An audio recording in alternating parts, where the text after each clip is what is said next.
My mother-in-law, Paula, hated me. She thought I wasn't good enough for her son, and she made her feelings crystal clear every time I saw her. It didn't matter that I made more money than Robert, or that I had my own company while he went from job to job. All Paula cared about was that I wasn't pretty enough for her handsome son. We had Thanksgiving with my parents, so I thankfully didn't have to see her over the holidays. But then, that afternoon, after we'd all finished our meal, Paula called me out of nowhere. She asked if I'd like to join her for Black Friday. I didn't know how to answer. I assumed that this was some sort of olive branch, that she was trying to be a good person for once. I knew that if I said no, she'd get angry. I'd probably never have another chance to get on her good side. So I said yes. Apparently, Paula took her shopping very seriously. She told me to meet her at the outlet mall at 7 a.m. so that we could get in line early. She even had a list of which stores we could go to and in what order. Sure, I said, even though 7 o'clock was way too early for me. I immediately told Robert about the conversation, and he was genuinely surprised. Like me, he took this as a very good sign that his mother was finally willing to give me a chance. I woke up early the next morning and quickly got ready. Paula was waiting in the parking lot when I arrived. It looked like she'd just parked. The first thing she said to me was, "You're late." It was literally 7:02. I was 2 minutes late. She pointed toward the massive line of people that had already gathered in front of the doors. There was absolutely no way that all those people had lined up in the last 2 minutes, but Paula acted as if I was the sole reason we weren't first in line. I apologized, even though I didn't mean it, and we headed toward the line. "It's too late," she said. "We'll have to find a shortcut." Before I could respond, she grabbed my wrist and pulled me around the side of the building. We were in a side alley filled with dumpsters. Clearly, this wasn't an entrance. She walked toward a metallic ladder that led up to the roof of the building. "Climb!" she demanded. "I'm not going to climb to the roof," I said. And that's when she started to scream. "It's your fault that we're late! Trust me, there's another entrance up there, and it's never locked! I've used it before!" I still wasn't moving, so she grabbed the ladder herself and started climbing up. "I knew I shouldn't have invited you," she said over her shoulder. I should have just left, but I was so desperate to get her to like me. I stupidly followed her up the ladder. When I reached the roof of the 2-story building, Paula was waiting for me with her arms crossed. "About time," she said. "Follow me." She headed for the metallic door, looking weirdly proud of herself. But when she tried to open it, the door wouldn't budge. Damn it! Of course it was locked. What did she expect? Even though she'd said she'd gone in this way before, I knew that was a lie. I told her that we should go back down and get in line like everybody else. "You think I'm stupid?" she shouted at me. "You were late on purpose! You wanted to ruin my Black Friday!" She got closer and shoved me. Dangerous thing to do on a roof. "Calm down," I told her. "Let's just..." She shoved me again, much harder this time. I lost my balance and stumbled over the ledge. In an instant, I was falling off the roof. I knew I was going to die. And the last image I would ever see was Paula's face looking down at me and smiling. Pain shot through my body when I landed in one of the open dumpsters, but it wasn't as bad as I'd expected. None of my bones were broken. I wasn't really hurt at all. I felt the material under me. It was soft and squishy. The dumpster was filled with old fabric and packing peanuts. That was the only reason I'd survived the fall. If I'd fallen even 1 foot to the side, I would have been dead. I couldn't see Paula, but I could hear her laughing as she climbed down the ladder. When she got to the bottom, she stopped in front of the dumpster and looked inside. I stayed perfectly still, pretending to be dead. I kept my eyes closed and held my breath. Her laughing stopped. I heard her make a call on her phone. "Hello? I'd like to report an accident." She was talking to the 911 dispatch, explaining that she'd just seen a woman stupidly try to sneak onto the roof. She said that she tried to tell me to climb back down, but that I'd slipped and fallen to my death. She was pretending to cry, too. It sounded so fake. I didn't know if she was still looking at me, so I kept motionless until she finished the call. Once she did, she leaned against the dumpster, causing the metal to creak. "Good riddance to old rubbish," she said. That's when I opened my eyes. I climbed out of the dumpster, not a scratch on me, and kindly offered to wait with her until the police arrived. I'm sure they'll be interested in what I have to say. Paula immediately ran away. By the time the police had arrived, she had already driven off. I told them exactly what happened, admitting that I had stupidly followed her up onto the roof, even though I knew it was wrong. The policewoman wrote everything down. "I understand," she said. "I have a mother-in-law, too." Thankfully, the roof had security cameras installed, so Paula's murder attempt was caught on film. They arrested her within the hour. When I returned home to my husband, I told him that I never wanted to see his mother again. He understood.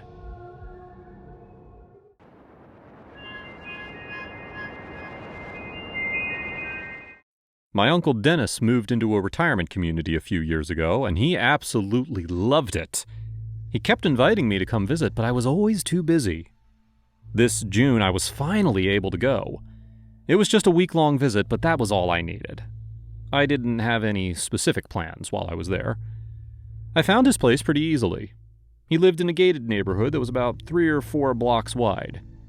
I drove past some of Dennis's neighbors and then parked in his driveway. He was already waiting on the porch before I could even knock. "Saw you on the ring cam," he said. "You made good time." He ushered me inside and gave me a tour. The spare room looked fine, but I opted to sleep on the living room couch. That way I could watch TV on his giant screen while he was asleep.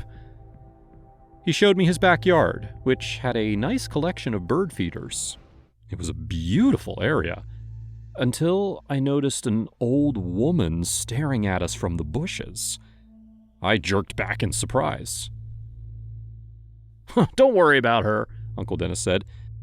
"That's my neighbor Lois. She's a little weird. From Romania, I think. She always walks around the street and stares at people. You get used to it." "I will not get used to that," I said. That night, I was watching some reality show on Uncle Dennis's massive TV while he snored in the other room. All at once, the image on the TV changed from 5 women drinking wine to a grainy black and white video of an old woman in a black ballerina dress. She was standing in the middle of a grassy area, and then she started to dance. There was something hypnotic about her movements. Repulsive, too. I looked around for the remote. Why had the channel changed? Then I realized I wasn't watching a movie at all. The TV was connected to the ring cam, so it was showing footage from the front yard. I looked back toward the TV and recognized my car in the background. The dancing woman was now gone. Unnerved, I opened the front door and peered outside. The yard was empty. Where'd the old woman gone? Had I imagined it? For the rest of the night, I tried to convince myself that it was just a lucid dream or something. I still asked Dennis about it the next morning. He shrugged and said, "Yeah, probably a dream." We spent the rest of the day walking around the neighborhood, meeting his friends, and having a nice barbecue. Lois didn't come, thankfully, but she lurked around the street and watched us for a bit. I only caught a glimpse of her long gray hair, the same hair as the ballerina. Was it the same person? It had to be. I had no idea what Lois's deal was, but I knew I was going to keep my distance. That night, I didn't even try to sleep. I was waiting for the ring camera to go off again. And just after midnight, the TV flashed on with grainy video of Lois dancing ballet in the front yard. It happened exactly like the night before. Same black tutu, same dance moves. But this time, I was ready. I jumped off the couch and raced into the front yard. I caught the old woman before she could dance away. I grabbed her by the thin shoulders. She didn't even try to fight me. She just slowly turned her head to face me. I gasped. Up close, I realized that this wasn't Lois at all. This was a completely different old lady. Unlike Lois, she was horrific. Her eyes were pointed in different directions, and her cheeks were sunken in from a total lack of teeth. How could I have mistaken this woman for Lois? They had the same hair, but every other feature was like a funhouse mirror version of Lois. "Who are you?" I demanded.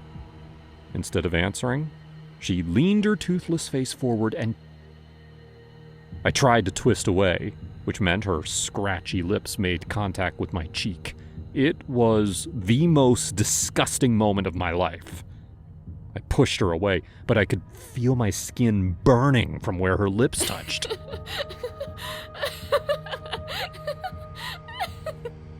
I didn't try to go after her. I went inside and took a very long shower. Then I went back to the couch and just sat there for the rest of the night, trying to figure out what had just happened. Thankfully, Uncle Dennis always woke up super early, so I didn't have to wait long to tell him everything. At first, he didn't believe me. I mean, I couldn't blame him. An elderly ballerina in the night didn't make any sense. But then, he noticed a sore or something on my cheek, exactly where the woman had kissed me. I ran into the bathroom to see for myself. The middle of my cheek was speckled with tiny red and white boils. It looked like I had terrible acne in that one little spot. The sores continued to the edge of my mouth. Was it some form of herpes? It looked horrible. Not knowing what else to do, Dennis and I walked to the pharmacy just down the block so we could buy some skin cream. Right before we reached the community's front gates, I noticed Lois from the corner of my vision. Just like the day before, she was lurking in the bushes.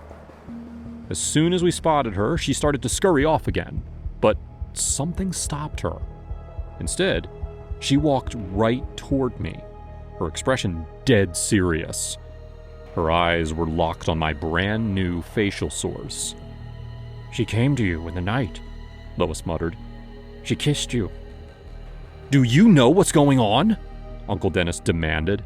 Lois took a deep breath and explained that she knows all about the dancing woman. It, not she, followed Lois from her village in the old country. It reappears periodically, cursing houses with its dance. Over the years, she had seen this figure cause her friends and neighbors to die in car accidents, suffer heart attacks, and even get mauled by a bear at the zoo. It was always seen 3 nights before tragedy fell.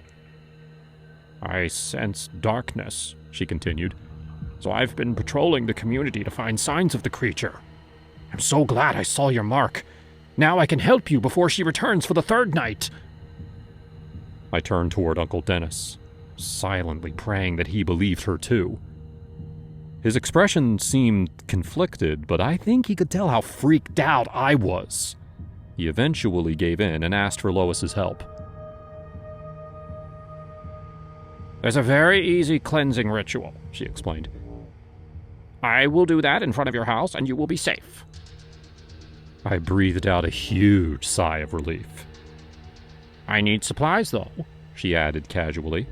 "You must pay me $500. Dennis went right back to being suspicious again, but I begged him to pay her. I didn't have enough myself. Once again, he gave in. After that, we got cream for my face and went back home. In less than an hour, Lois was back with a bag of Twizzlers and a gourd. That's it. $500 for Twizzlers and a gourd. She sat on the grass with the gourd sitting in front of her. As she snacked on the Twizzlers, she chanted some kind of spell. Then, she smashed the gourd with a rock. The whole thing lasted about 10 minutes. That night, the dancing woman didn't come back. We were safe.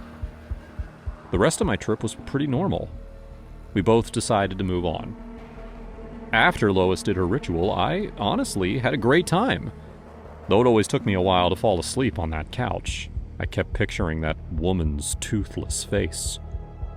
We also didn't see Lois for the rest of my trip, which was probably for the best. To this day, Uncle Dennis seems to think that the whole thing was a scam from the beginning. He says that Lois conned him out of the $500. He thinks that she recruited her sister to freak me out and then popped in at the perfect moment to ask for money. It made sense. Even though the woman was hideous, she resembled Lois in the blurry footage, and she had similar hair. Perhaps they were sisters. But I refuse to believe that. There had to be something more going on. After all, I still have a scar on my cheek in the exact spot where she kissed me.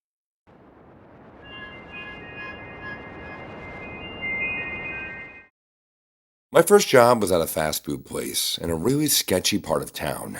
I won't tell you the restaurant because I don't want to get sued, but it was just one of those big ones. The work wasn't too difficult, and I really liked my coworkers. The only problem was my boss, Wayne. He was a sweaty, gross little man who shouted to us daily. He had a particular anger towards me. I think it's because I was the youngest one there, so he constantly berated me, usually in front of the customers. Aside from him, though, I really enjoyed my time there. It taught me a lot. Unfortunately, my last day on the job ended with the most horrifying moment of my life. The moment still haunts me to this day. Most of the shift went by normally, but 10 minutes before we closed, we had two final customers walk in. One was a large bald man in a tuxedo. The other was a beautiful woman in a tight red dress that barely hid her job. She was obviously well, you know what I mean. Because we were located in such a low-rent area, we tended to get a lot of customers who simply looked dangerous. Twitchy, dirty, strung-out people came in all the time, and I made sure to always treat them like any other customer. It wasn't my place to judge anyone. I took the couple's order with a smile. He asked for 3 combo meals, and all she wanted was an iced tea. He rubbed her back the entire time they ordered, which I pretended not to notice. At their table, the woman smiled politely as the man shoveled burger after burger into his sauce-covered mouth. Neither of them talked. Then he wiped his mouth against his sleeve and stood up to leave. The woman took the hint and stood up too. He started towards the door, expecting her to follow, but she said, "Daddy, let's tip the worker. She looks like she needs it." I pretended not to hear the insult. The man rolled his eyes, but he gave her a $5 bill and hurried over to me. She placed the bill in my hand, even though the tip jar was right there between us, but she looked me in my eyes and said, "Thank you." Then they both left. I looked down at my hand, a little weirded out by the experience, but I noticed that she hidden a slip of paper under the money. It said one word, "Help."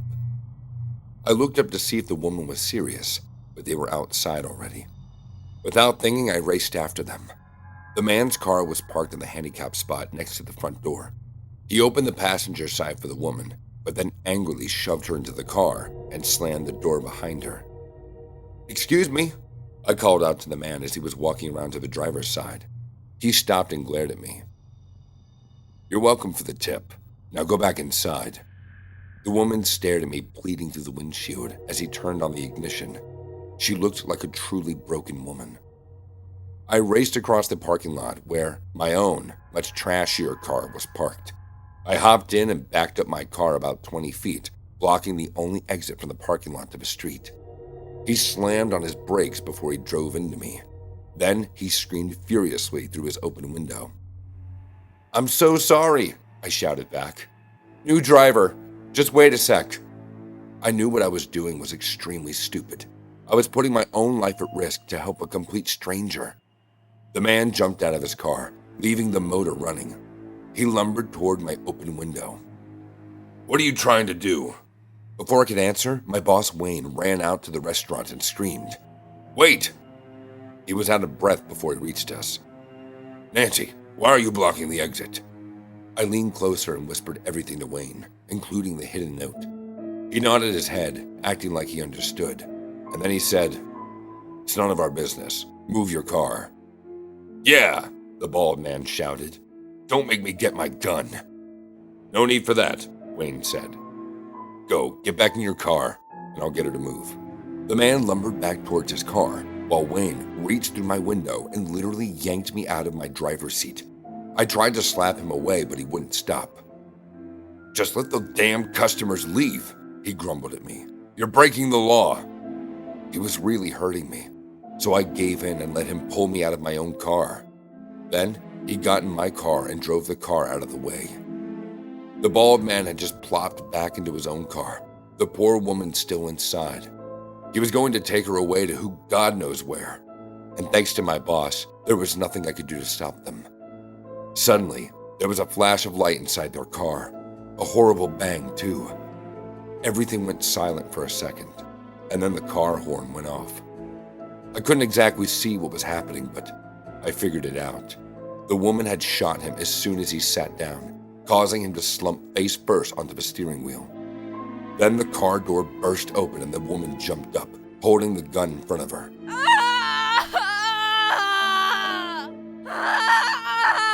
She looked like a completely different person than she had inside the restaurant. I guess she'd finally been pushed too far. She took one wild look at Wayne, then shot him in the leg, calling him a stupid ass, and then ran into the distance. I called the police, but by the time that they arrived, she was long gone. Wayne took some time off to recover from his injury, but I never found out if he ever went back to work. I quit my job that night and never went back. A few reporters asked me if I wanted to comment on the shootings, but I never called them back. I still think about that poor woman, what she went through. I hope she's living a better life.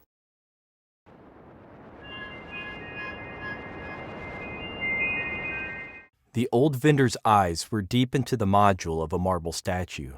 Deep wrinkles from the corner of his eyes stretched down his cheeks, offering a hawk-like appearance. Despite this, he had a warm demeanor when he spoke, and perhaps it was that which made me purchase from his stall in the winter market. "How may I help you today, fine lady?" he asked. I did not know what I was looking for. I had been fascinated by the dusty old relics that filled the front area of his stall, and I had simply thought to admire them. He had fancy merchandise that caught the eye. When he saw that I did not respond to him, he let me be and simply watched me go through his merchandise in silence. A small statuette, no more than 4 inches, of a female figure draped in red clothing, stretching her hand out, stuck out for me. I picked it up. "That one. It's from the USSR. I acquired it when I was there. At least 300 years, he explained. I sighed and nodded my head in agreement. I didn't need it. It would not fit into the decor of my living quarters, and I did not really have enough money to throw into trifling things. It was winter, and things were slow. As I put down the statuette, a mirror decorated with carvings of ivy and roses, frozen in silver, caught my eyes, and I knew I had to get it. I picked it up and looked the old vendor in the eyes. I noticed for the first time that his gray pair of pupils had a glint to them. "How much?" I asked. "50, he said, the shortest response he has given me since I had come to his store. He offered no backstory to the mirror, but I caught him wearing a more wary smile on his face as he wrapped my purchase in brown paper and took my money. I did not think about it too deeply. All I knew was the mirror would fit into my living space, and it's what I got. I hung the mirror in my bedroom once I arrived home, and I loved it from the first glance. It was in pristine, clean condition, and I suspected that it had an interesting story if I had bothered to ask the man about it. I shrugged it off and went about the rest of my daily routine. I returned to my bedroom sometime late in the evening, ready to finish my work in the confines of my bedroom before a night of sleep. Or so I thought. One glance over at the new mirror in my room, and I felt an odd sensation wash over me, like déjà vu. For a moment, it felt to me as though the mirror had been in my room the entire time. It was strange, so I marched gingerly to examine it for why I felt that way. I almost collapsed from dread when I finally stood in front of the mirror. The image of myself in my nightgown appeared first, and then it slowly started to fade away. Panic gnawed in my stomach, and my muscles turned tense in my limbs. An image of a cold, snowy landscape, endless and eerie, under a heavy sky filled the mirror. My heart beating in my chest started to ache, and I could feel the riveting echoes in my ears. Trapped by utter dread, I watched as the image of two men appeared, one on each side of the frame. They had dark eyes in a vertically oval shape with pupils that danced in them. They smiled at me from the mirror, and my physical body was overcome by heat. I struggled to escape the mirror, but I could not. It was as though I was pressed against an invisible barrier from behind, and my legs were rooted to the floor. "You never really escaped, did you?" One of the male figures in the mirror said to me. He flicked his tongue at me and started the march towards me. The other figure joined him and moved closer and closer to the edge of the mirror.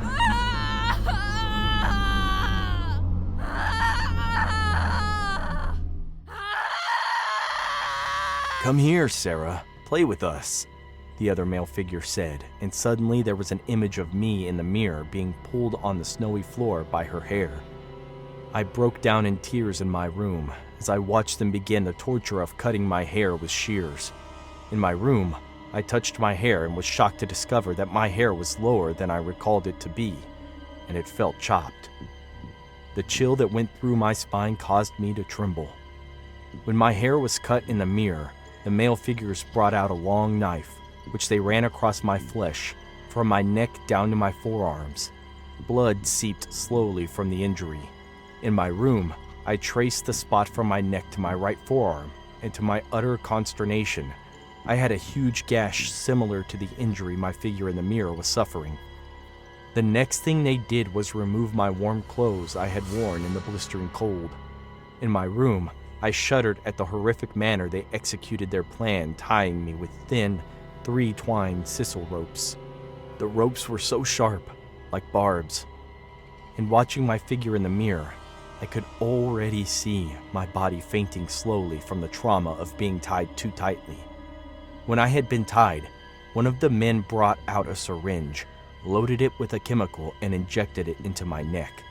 I whimpered where I stood in my room as I witnessed myself alone and vulnerable with those demons, and it all came to me. I looked at my wrists and my body, and there was evidence of the ropes leaving their mark on me.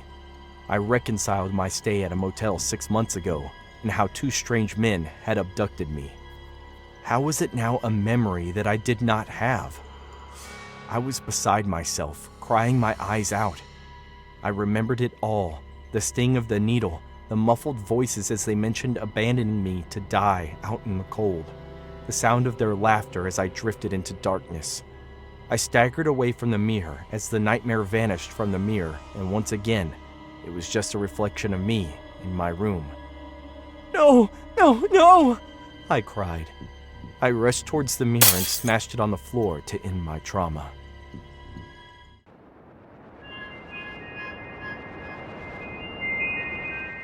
I knew my roommate was strange from the moment I met her, and it wasn't just because of the disparity in our subjects. I was a history undergrad, she was studying to get a master's in biology. Her side of the dorm was a mess, the wall plastered in posters of strange fungi and dissected illustrations of animals. Her desk a minefield of scribbled notes and spilled coffee and petri dishes scattered amongst it all. My walls were clean and uncovered.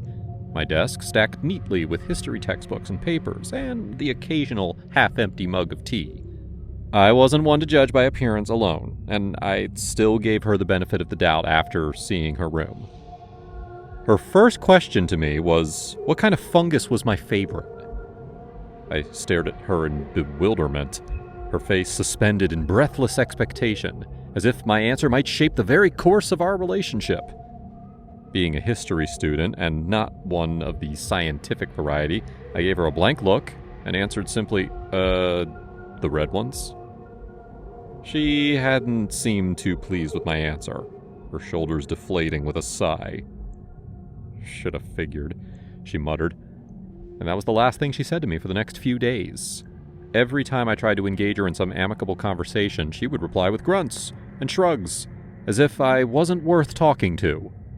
It made rooming with her a difficult and unpleasant affair, but I had my own studies to focus on, so I tried my best to get on with things and not pay her too much mind.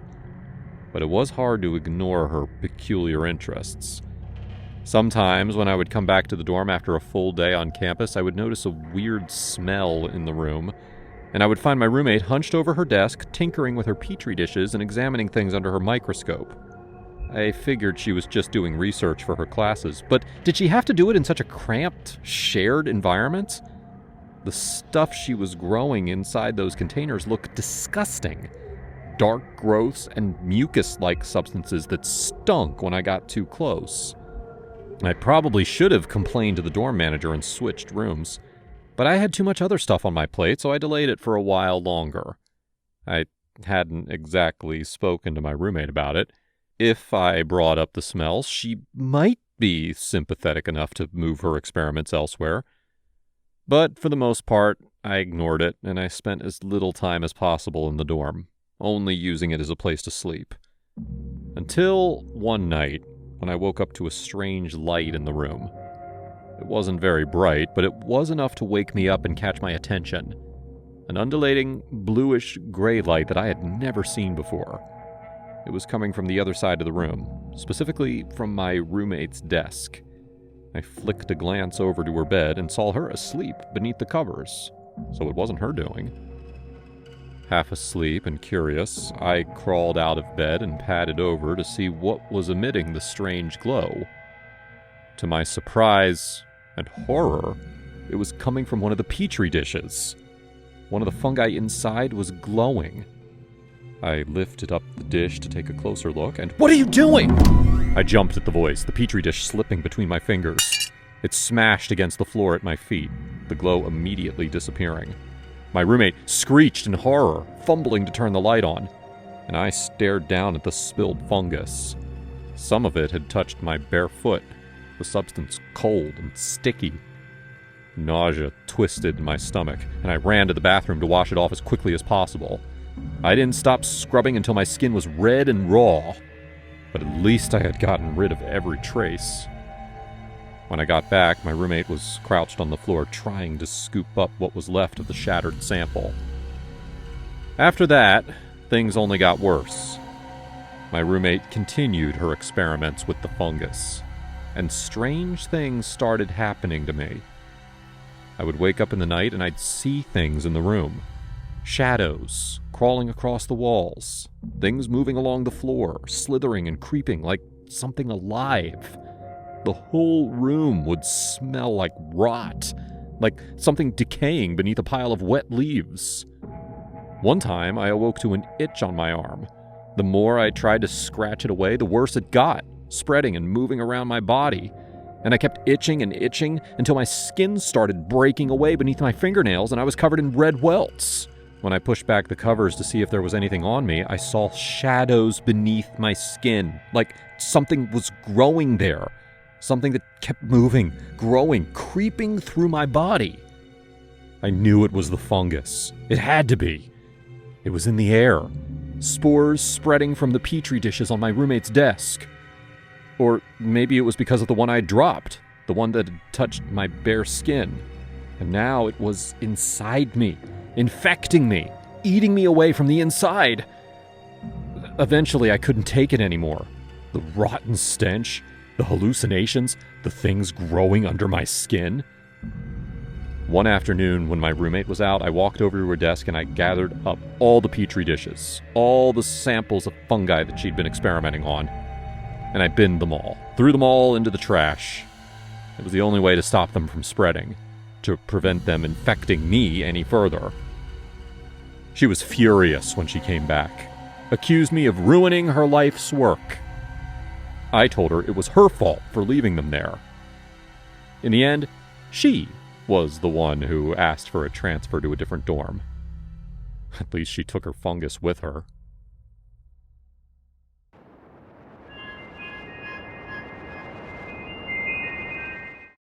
I never thought my life would end up like this. Tied to a chair in a filthy basement, bruised, battered, and barely clinging to sanity. The person I once loved, trusted, and supported my boyfriend, was the reason I was here. His selfishness, his lies, and his inability to keep a simple promise had put me in this nightmare. It all started with that McDonald's trip. I had no idea he'd broken his diet. I worked so hard to help him get back in shape. Not just for me, but for his health, his confidence. I knew he needed motivation. And maybe my words were harsh, but they were necessary. I thought he understood how important this was. But no, he chose greasy burgers and fries over discipline. And worse, he chose his shame over my safety. When that officer came to the door on Saturday, I could feel something was off. His smile didn't reach his eyes, and his questions felt rehearsed, not genuine. But I brushed it off, assuming it was just a routine inquiry about Jim's disappearance. I didn't know that my idiot boyfriend had seen something horrifying and kept it to himself to cover up his midnight binge. I didn't know that monster standing on our doorstep was a murderer. Well, the officer returned that evening while my boyfriend was out sulking at McDonald's. I had no idea he was the same man dragging a corpse through the yard. He seemed concerned, even charming, as he asked me more questions about Jim. He offered to drive me to the station to go over a few things in more detail. He was a policeman. Why wouldn't I trust him? I agreed without hesitation. I never made it to the station. Instead, I ended up here, in this hellhole. The first few hours were the worst. He tied me up and laughed as I screamed for help. He told me how my boyfriend had seen him that night, had watched him dragging Jim's body, and then went home to protect his precious secret. He mocked me, saying my boyfriend cared more about his image than my life. And the worst part, he was right. The days blurred into a twisted nightmare of fear, pain, and humiliation. He kept asking me how much I trusted my boyfriend. Every time I cried, every time I begged for mercy, he'd remind me that this was all my boyfriend's fault. Your fatty couldn't even come forward to save his own skin, he sneered. Now look at you, paying the price. The torture wasn't just physical, it was psychological. He wanted to break me, to make me despise the man I once loved. And as much as I hated myself for it, I started to believe him. My boyfriend could have stopped this. He could have called the police that night, told them everything, and saved me. Instead, he chose his secret over my safety, his guilt over my life. By the time the man abandoned me in the middle of a deserted field, I was barely alive. My wrists and ankles were raw from the ropes, my body ached from the beatings, and my mind felt like it had been shattered into pieces. I wandered for hours before a truck driver found me and took me to the hospital. I'm alive, but I'll never be the same. The scars on my body will fade eventually, but the scars on my soul never will. I can't stop thinking about the moment I realized my boyfriend had seen the killer and done nothing. He didn't save me. He didn't even try. I blame him for all of this.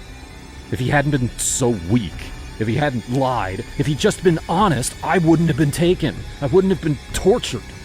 My life wouldn't be a shell of what it used to be. I'm done with him. I don't care how much he cries or apologizes. I don't care if he spends the rest of his life hating himself. I'm done sacrificing my happiness and safety for someone who doesn't value me. He let me down when it mattered most, and I'll never forgive him for that.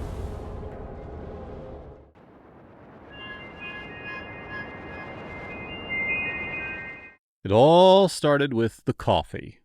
A bitter, burnt-tasting sludge that the office kitchen dared to call an energy booster. I remember staring at the brown liquid swirling in my cup one Friday morning, thinking how much I hated everything about this place.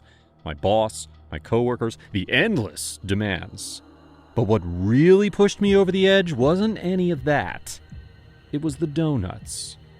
Every week, I was the one tasked with picking up a box of sugary confections to boost morale.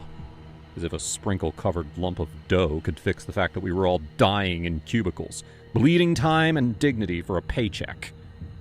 Week after week, I'd be forced to endure their fake smiles and hollow gratitude. It was humiliating. But this Friday was different. I woke up with clarity, a plan. It wasn't impulsive, no. This had been growing inside me for months.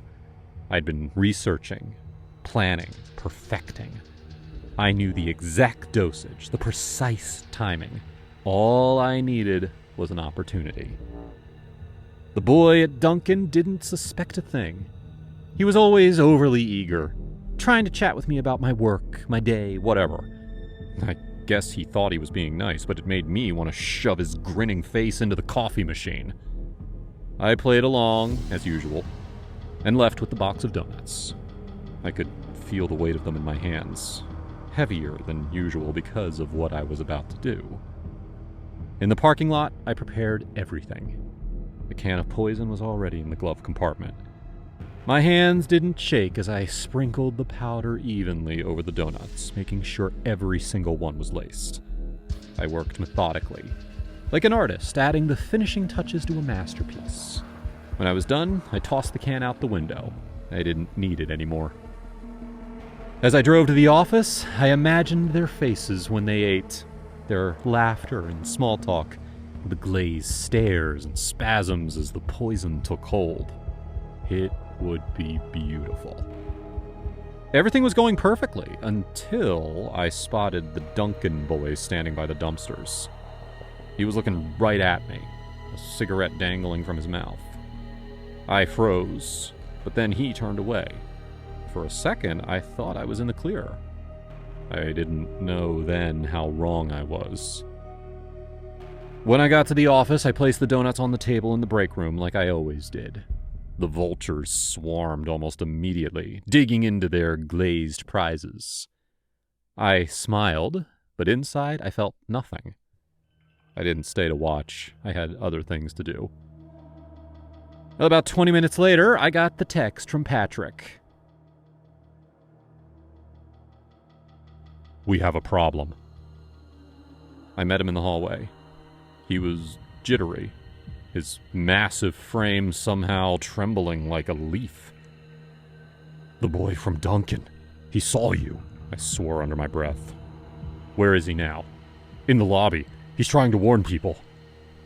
My mind raced. "Bring him to the conference room. I'll handle it." Patrick nodded and left. I made my way there, rehearsing what I'd say, how I'd make him disappear. By the time Patrick shoved the boy into the room, I had it all figured out. "Steve and I have a plan," Patrick blurted, and I shot him a glare. Idiot. Why give anything away? The boy was panicking, shouting something about calling the cops, but I wasn't worried. I stepped closer to him, holding one of the donuts I'd saved for this exact moment. "Forget the others," I told Patrick. "We'll pin it all on this little hero." The boy's face twisted in fear as I lunged forward, shoving the donut into his mouth. He thrashed and gagged, but I held his nose, forcing him to chew. His eyes bulged with terror, and for a moment, I felt alive. And then the door slammed open. A cop stood there, gun drawn. My heart sank. The boy spat the donut out onto the carpet and started blubbering his thanks. The cop didn't say a word as he cuffed me and Patrick. We didn't resist. What was the point? As we were led out of the room, I glanced back at the break room. My masterpiece had been interrupted, but not entirely ruined. 2 bodies lay sprawled on the floor, their faces frozen in agony. At least I'd succeeded, partially. The boy was escorted out with us, his chest puffed out like he'd just saved the world. He wouldn't feel so smug for long.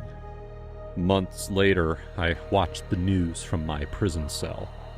They were interviewing the Duncan boy, some local hero story about how he thwarted a mass poisoning. I smiled as I leaned back against the cold wall, feeling the weight of what I had just set in motion. What they didn't know was that I'd planned for this. The poison wasn't the only trick I had up my sleeve. In the weeks before my arrest, I'd been testing something far more insidious. A delayed neurotoxin. The boy had inhaled it the moment he had opened his mouth to scream, carried in the powdered sugar from the donut that I had shoved into his throat. He wouldn't notice it at first, but slowly, over weeks or months, it would eat away at him, driving him mad. Hallucinations, paranoia, the works. By the time he realized something was wrong, it'd be too late. I may have lost the battle, but the war was far from over.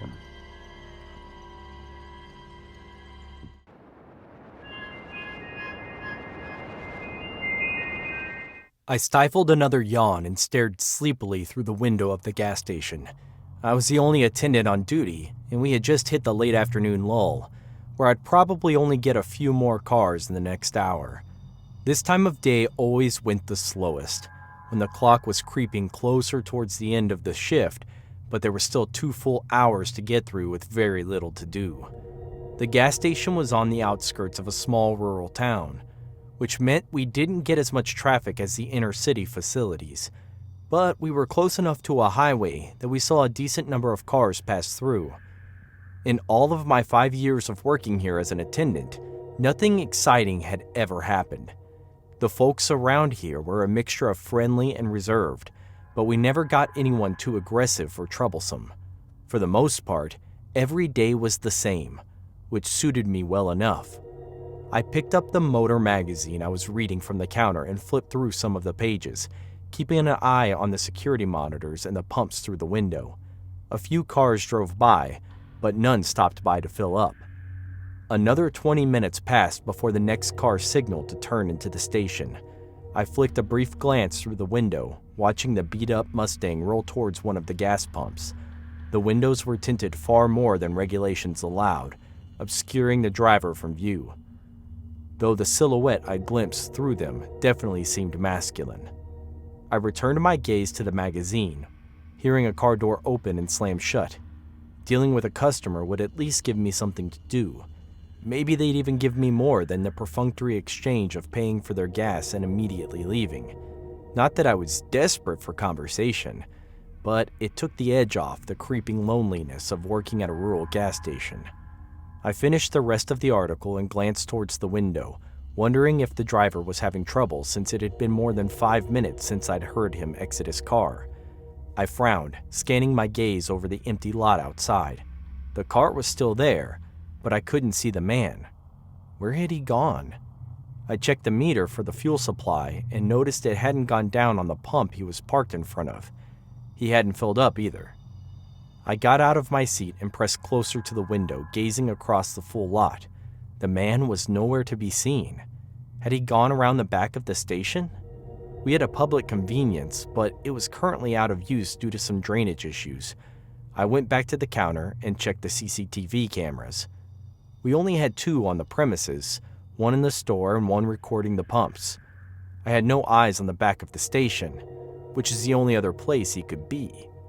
With a sigh, I decided to go and double check he wasn't up to anything behind the station. I'd caught a kid smoking back there once, which could have ended very badly if he'd gotten any closer to the petrol tanks. I locked the front door and went through the storage room to the back door, emerging into the walled area where we kept the garbage cans. The public convenience was a small brick building next to the station, an out-of-order sign hanging on the front door. I flicked at a glance around the area, seeing nobody else, and walked up to the toilets. I tried the door, but it was locked, so he definitely wasn't inside. Just to be sure, I opened it up with the key around my belt and poked my head inside. The stench of raw sewage and stagnant water was enough to make my eyes water, and I quickly recoiled. Definitely nobody stupid enough to be hiding in there. I locked it back up and went around the front of the station, where the car was still sitting, seemingly abandoned. I walked up to the front windows and peered inside, but there was definitely nobody in there. Where had the driver gone? I'd seen him behind the wheel, heard the car door open and closed, and then it was like he vanished. Why would he drive his car here just to abandon it? Had he run out of gas and couldn't afford any more? But why would he leave it right in front of the pump and then just leave? I checked the road leading away from the gas station, but there was nobody else around for miles, no cars, and no people. I was getting really puzzled by it all when I heard something behind me, a soft thump. I turned back to the Mustang, staring in bewilderment at the empty car. What was that? I took a step closer and stopped when I heard it again. This time, heavier and more desperate. 2 thumps, coming unmistakably from the trunk of the car. Was there something in there? I hurried to the trunk, my heart in my throat, and listened. Something moved inside, and I heard what sounded like a faint moan. Was there a person inside? I instinctively stumbled back, my heart pounding in my chest. What was I supposed to do in this situation? If there was someone in the trunk, did that mean they were hurt? Kidnapped? Should I call the police or check it out first?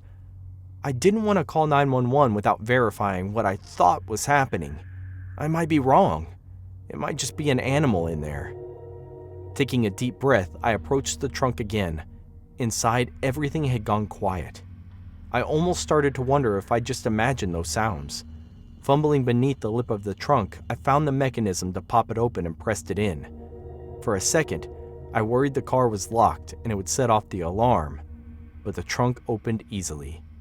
A smell washed out from within. There was a person inside. A dead one.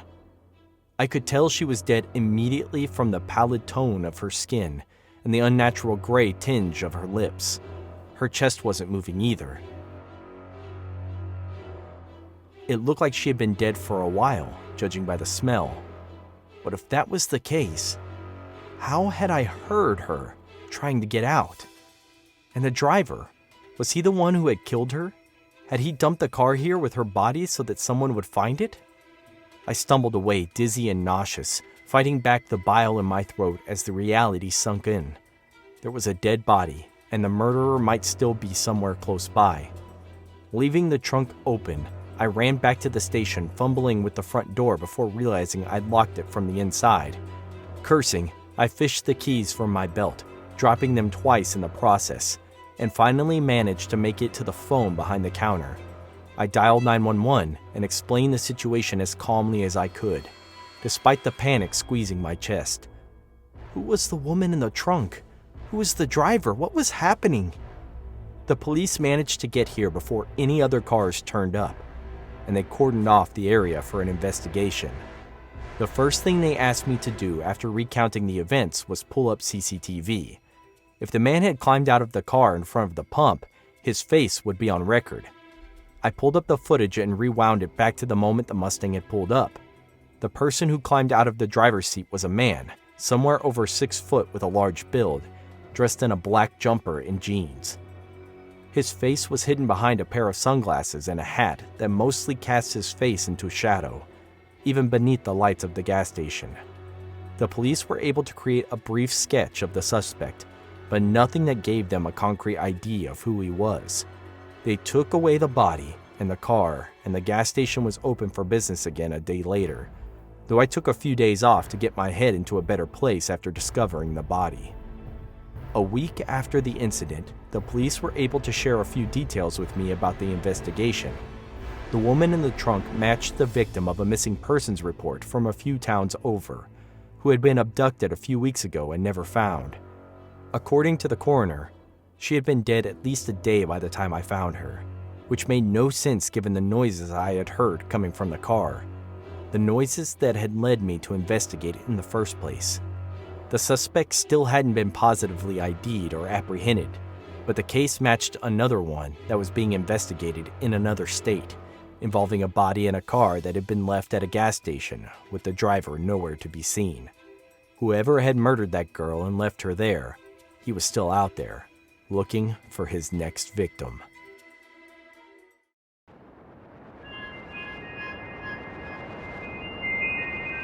"5 years ago, my family's ranch outside Palm Springs was the perfect escape for vacationers.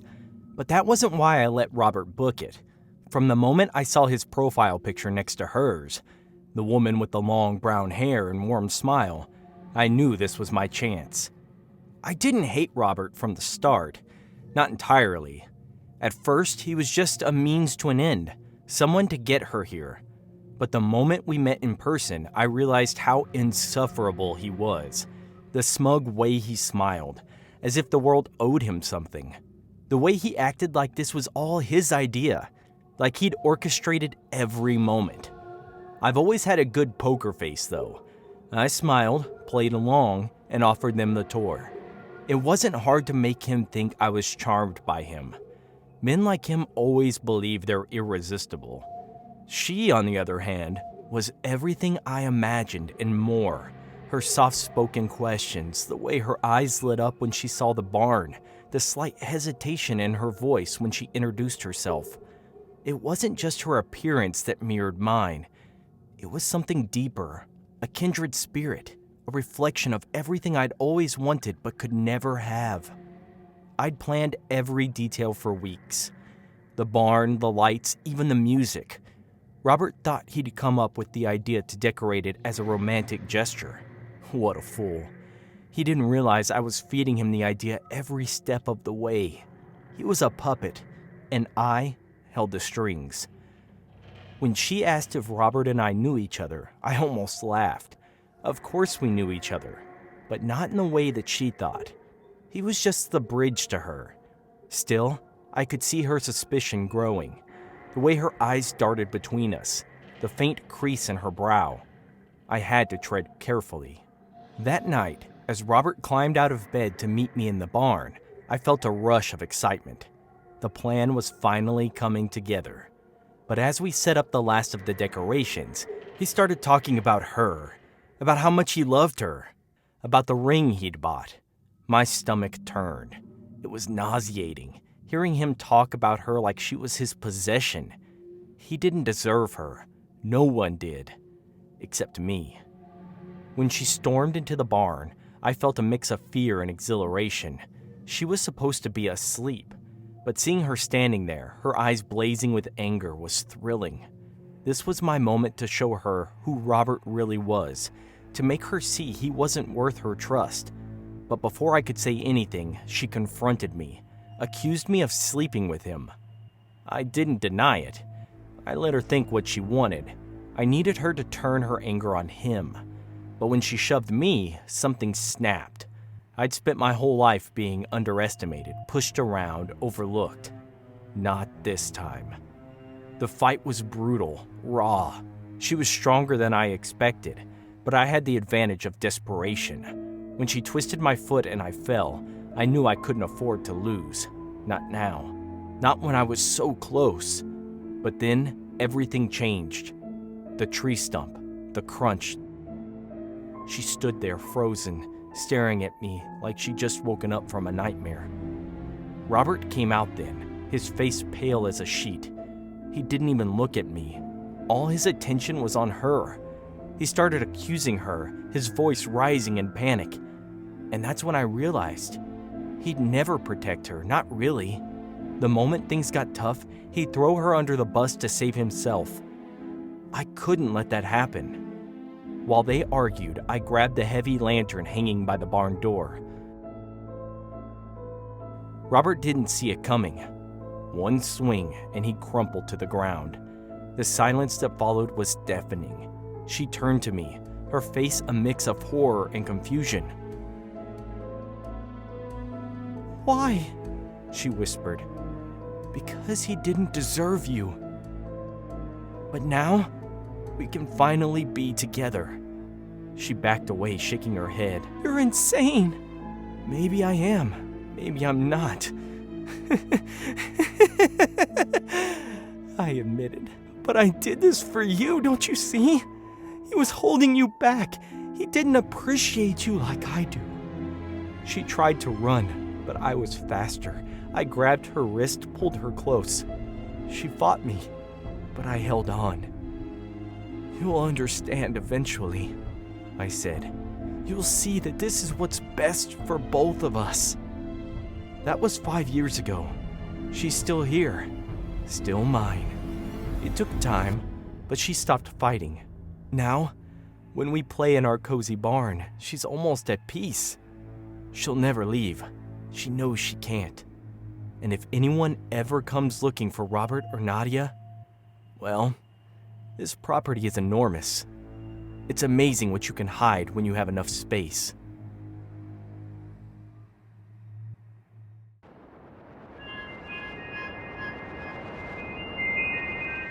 I stood on the porch of my house, juggling groceries, when I caught sight of the little black dot of the Ring camera.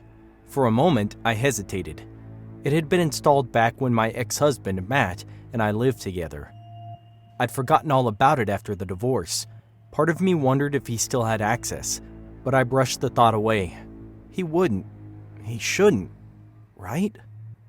That night, I curled up on the couch trying to shake off the uneasy feeling.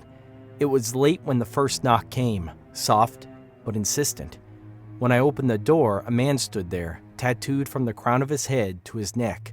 His face was a chaotic masterpiece of inked lines and symbols, dark and hypnotic. His eyes locked onto mine, and I froze. Something about him, his presence, his aura, sent a shiver down my spine. "I couldn't help noticing your beautiful house," he said, his voice smooth, low. "It's lonely around here, isn't it?" I should have been scared. I should have slammed the door and called the police, but instead, I felt a spark of something I hadn't felt in years. Danger, intrigue, maybe desire. We exchanged words I can't even recall, and then he was gone. The next night, I heard the knock again, and the next. Each time, I opened the door just a little wider. He introduced himself as Arnold. He wasn't like anyone I'd ever met. Unapologetically wild, brimming with chaos. I should have been repelled, but instead, I was drawn to him. One evening, he brought out a marker, a simple Sharpie he called it. "Let me show you something," he said, his voice a hypnotic whisper. And then he began to draw. On my hand at first, the dark ink curling into elegant spirals and fierce patterns. The marker's tip dragging across my skin sent jolts of electricity down my spine. It felt good. Too good. "It suits you," he murmured, his breath warm against my ear. "You're a blank canvas waiting to be transformed." Somewhere in the back of my mind, I knew this was insane. I knew Matt would lose his mind if he knew what I was doing. But that only made it better. Arnold's touch, the permanence of his art, it awakened something deep, primal, and uncontrollable in me. Every night after that, I craved more, craved him. One night, he invited me to his shed. It wasn't a normal shed. It was his studio. The walls were plastered with sketches, photographs, and tattoo designs. "Stand here," he said, his voice commanding but not unkind. And I obeyed, feeling an intoxicating mix of fear and excitement. Then he proceeded to tie me.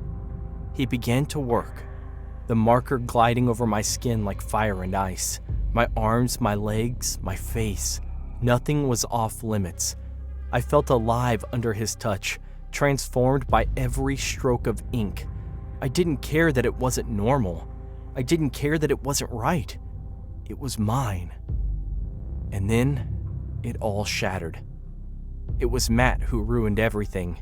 He barged into the shed with a cop, his face twisted with fury and fear. He saw me there, tied down, covered in Arnold's art, and he froze. "Lacey! What the hell has he done to you?" Arnold dropped the marker and raised his hands, playing the part of the submissive villain. But I knew better. Arnold wasn't hurting me. He was giving me what I wanted. Matt didn't understand. He never did. He untied me, his hands shaking, muttering apologies as if I were some victim. "It hurts," I cried, the words spilling from my mouth. But it wasn't the ink. It was the thought of leaving Arnold, of losing the only person who truly saw me. They took me to the hospital. The doctors poked and prodded, trying to scrub off the ink, but they couldn't. They called it permanent. I called it freedom. Matt tried to talk to me afterward. He wanted to get back together. He wanted to save me. But how could he save me when I didn't want to be saved? Now, I stand in front of the mirror every day, tracing the lines of Arnold's art on my skin. I remember his touch, his voice, the way he made me feel like I belonged. Matt doesn't understand. He's lost, devastated, broken. He still calls sometimes, his voice shaking, begging me to come back. But I can't. Because every time I look in the mirror, I see the woman I've always wanted to be. And I'll never give that up. Not for Matt, not for anyone.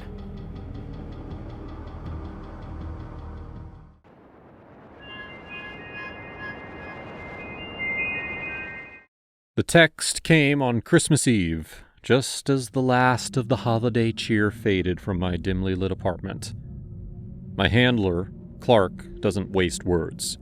His messages are as efficient as the assignments he sends. 200K. Name, Joseph Tanner. Deadline, before New Year's. Usual arrangement. $200,000. It was high, even for me. Enough to make me suspicious. But you don't ask questions in this line of work. You do the job, you take the money, you disappear. Joseph Tanner. The file came the next morning. 48 years old, accountant, lived alone in a decrepit high-rise on the east side. The kind of guy who'd get a Christmas card from his bank before he'd get one from a person. No family, no friends, a loner. Should have been easy. The rain started on the 29th, freezing into a slick sheen on the sidewalks. Tanner's apartment was on the 6th floor, corner unit. It gave him a decent view of the city, I guessed, but also made him vulnerable. I'd scouted the building earlier that day. No cameras in the stairwells, no nosy neighbors, just the smell of mildew and desperation clinging to the walls. At 11:45 p.m., I climbed the fire escape, gun holstered under my jacket, and peered through his window. Tanner was sitting at a cheap desk typing on a laptop. He didn't look like much, just a tired man with a bad comb-over and a sweater 2 sizes too big. I slid the window open quietly, stepping inside. Tanner froze, his hands hovering above the keyboard. He turned slowly, his face pale. "You're him, aren't you?" His voice was steady, but his eyes betrayed him. He knew why I was there. I pulled out my gun, leveling it at his chest. "You know what's coming. Don't make this harder than it needs to be." He smiled. It wasn't fear or defiance. It was something else. Confidence. "You might want to rethink that," he said, turning the laptop around. On the screen was a paused video. The resolution wasn't great, but it didn't need to be. The man in the video was me, in a motel room, going bang-bang with someone who wasn't my wife. My stomach dropped. "What the hell is this?" "It's called insurance," Tanner said, leaning back in his chair. "If anything happens to me, this video goes straight to everyone, including her, automatically. I set it up to send if I don't log in every 12 hours. He was lying. He had to be lying. "You don't even know who I am," I said, trying to regain control. "Oh, I know exactly who you are, Mr. Diaz," he replied, his voice calm. "I also know where your wife works, where your son goes to school, and what time you go to the gym every morning." A bead of sweat slid down my back. He was bluffing. He had to be bluffing. "You think this scares me?" I asked, pressing the gun harder against his chest. "No," he said. "I think this complicates things.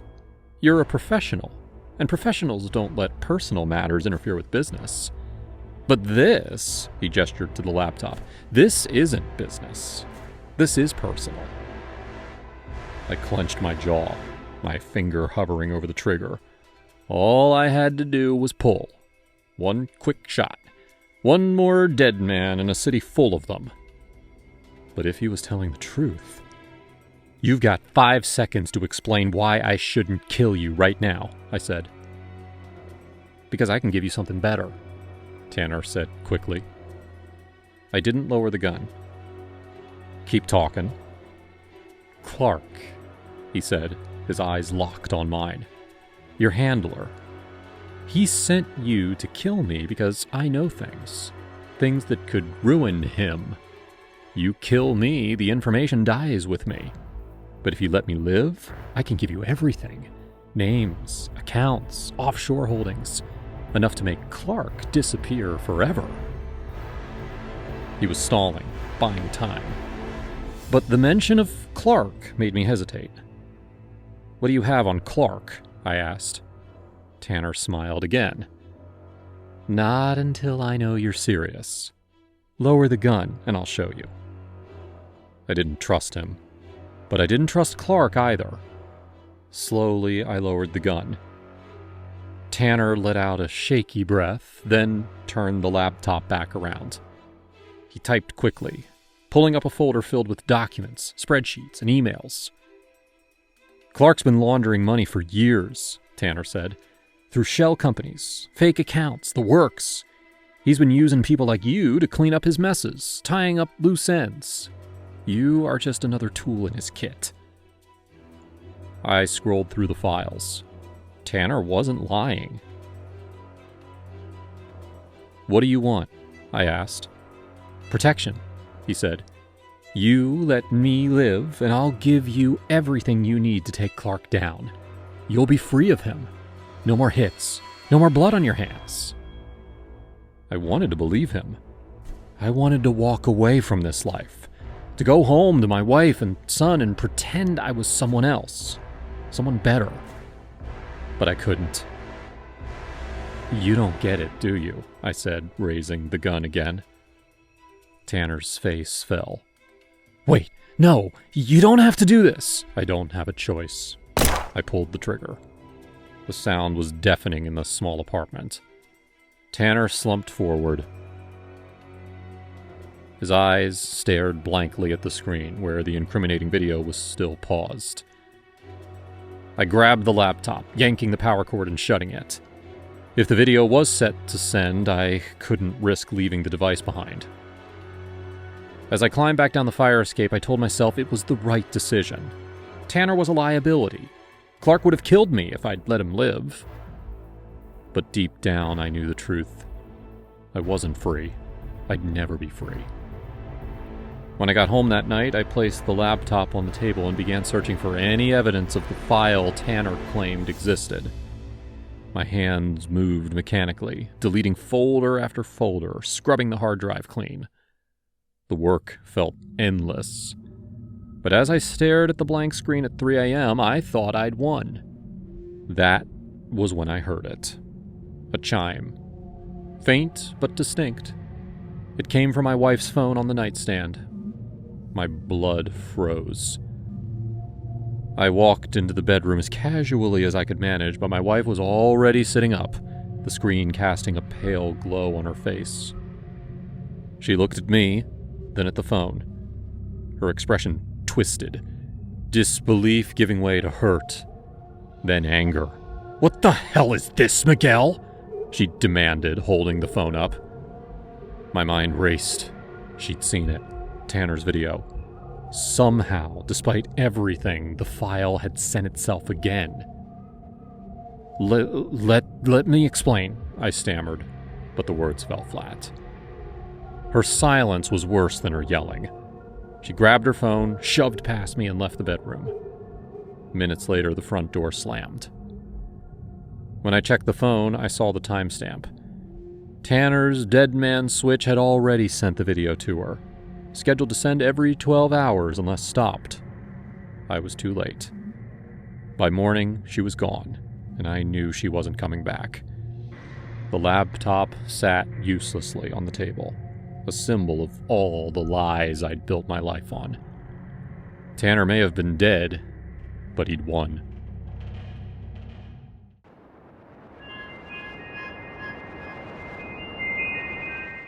Meeting Janice was like stumbling onto a hidden treasure. We found each other in one of those obscure Reddit forums where people shared their quirks without judgment. She wasn't just beautiful, she was bored, trapped in a routine and starving for attention. Her loneliness resonated with mine, and our connection quickly turned into something electric. When she first invited me to her house, I was nervous but exhilarated. The thrill of sneaking around, the stolen moments, it was addictive. Over the weeks, we'd carved out a strange but passionate rhythm. It was never just about the feat. It was about being seen, being wanted, and breaking free of constraints. Janice was a storm, and I was happy to be swept up in her chaos. But that day, everything unraveled. I arrived at the house, parking my car far down the street as usual. Inside, Janice greeted me with a nervous energy that I'd never seen before. She said her husband had been acting strange, but she assured me he wouldn't be home until late. I should have listened to my gut when it told me to leave, but I didn't. I was too lost in her allure. We began as we always did, her lying on the plush carpet, me lost in the moment. She even brought out new heels, as if trying to distract us both from her growing unease. Then, I heard the heavy footsteps on the porch. Janice froze. Her eyes darted to the window, and I turned just in time to see her husband's shadow pass by. Before I could react, the door flew open. There he was, looking every bit the stern, no-nonsense businessman Janice had described. He stared at us in disbelief, his face contorting between rage and confusion. I expected him to lash out, but instead, he shouted, "What the hell?" Janice was gagged and tied, her suggestion, as always, but now she was silent, terrified. I had to think fast. "She's lonely," I blurted out, standing up slowly. "She needed someone. You weren't there for her." He looked ready to explode. I thought he might attack me, but he just stood there, ordering me to leave. I could tell he wasn't a fighter, but I wasn't about to walk away like some coward, not after everything Janice and I had shared. So I pushed him. Not physically, not yet, but enough to assert my place. I grabbed one of the stockings from the table, a playful gesture, or so I thought. But when he lunged at me, instincts took over. The stocking stretched tight in my hands, and before I knew it, I had it wrapped around his neck. "Stay back!" I hissed, pulling tighter. Janice didn't say a word. She just stared, her wide eyes betraying a cocktail of fear and fascination. Maybe she liked the chaos. Maybe she didn't know how to stop it. Either way, she let it happen. But then, the police stormed in. The officers came out of nowhere. One yanked me off her husband, the other untied Janice. I tried to explain myself, but they weren't interested. They cuffed me on the spot. And as I was being dragged away, I saw them cuffing Janice too. That's when I realized there was more to this than I knew. The police didn't take us to the station right away. Instead, they kept us in separate cars while they talked to someone on the porch. Through the window, I saw a man I didn't recognize. Older, disheveled, with a nervous energy that set me on edge. He glanced at me once and then quickly looked away. Later, I learned his name, Bruce. In the interrogation room, the truth began to unravel. Bruce wasn't just the former owner of the house. He'd never truly left. The Ring camera was just the beginning. He'd installed hidden cameras all over the property, watching Janice and her husband from the shadows. He knew everything. Our affair, the stolen money, even the intimate moments Janice had shared with her husband before things fell apart. And then, there was the blackmail. Bruce had been bleeding Janice dry, threatening to reveal her secrets unless she paid him off. But it didn't stop there. The missing valuables, the drained accounts, all part of Bruce's twisted game. He'd orchestrated everything, turning their lives into his personal soap opera. And when things got too messy, he called the cops. Not out of guilt, but to tie up loose ends. I sat there, stunned, as the officers pieced it together. Bruce was the real criminal. But he was clever. He'd left no evidence linking himself to the thefts or the cameras. He walked away scot-free, while Janice and I were left to pick up the pieces of a shattered narrative. I never saw Janice again after that day. I heard through whispers that her husband filed for divorce and moved out of the house. As for Bruce, he sold the place to another unsuspecting family and disappeared. But sometimes, late at night, I think about the Ring camera. How many other lives had Bruce watched, manipulated, and destroyed? And how many more would follow before his twisted games were finally exposed? The cameras never stopped recording.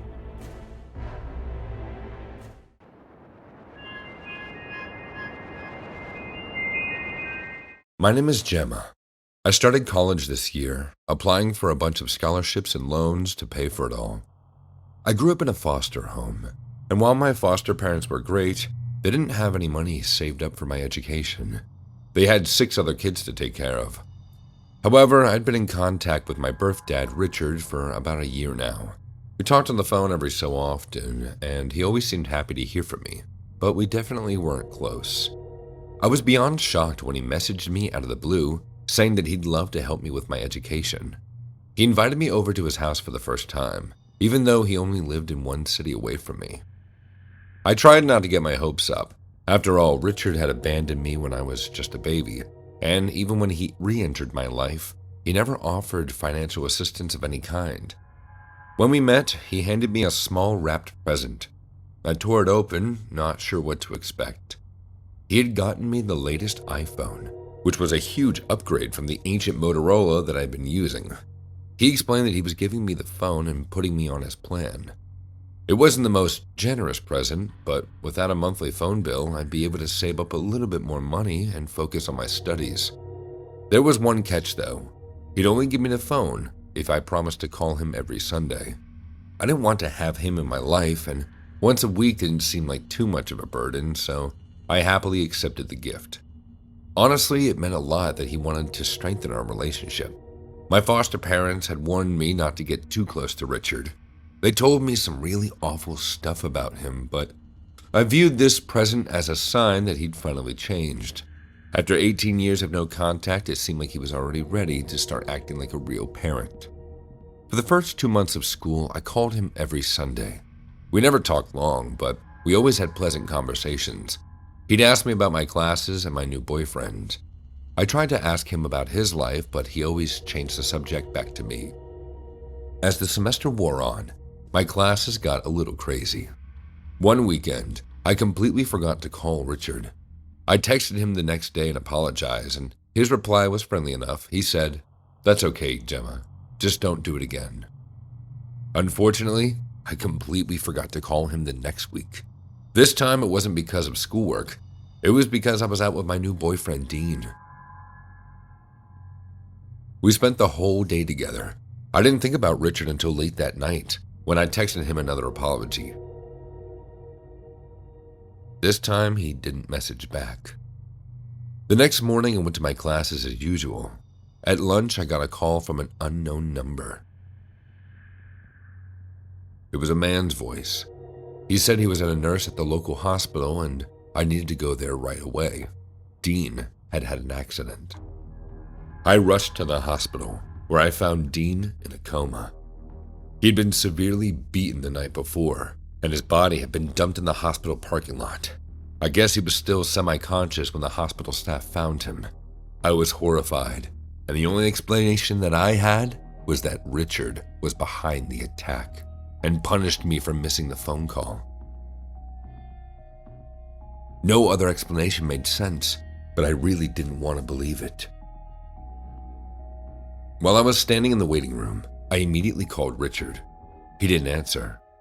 I was about to try again when he sent me a short message. "How's your boyfriend?" he added, with a laughing emoji. The doctor said they'd call me if Dean's situation improved. I ran back to my car and drove all the way to Richard's house so I could confront him directly. It took me an hour and a half to get there. I pounded on the door, and Richard answered right away. He tried to hug me, acting as if he had no idea why I was so upset.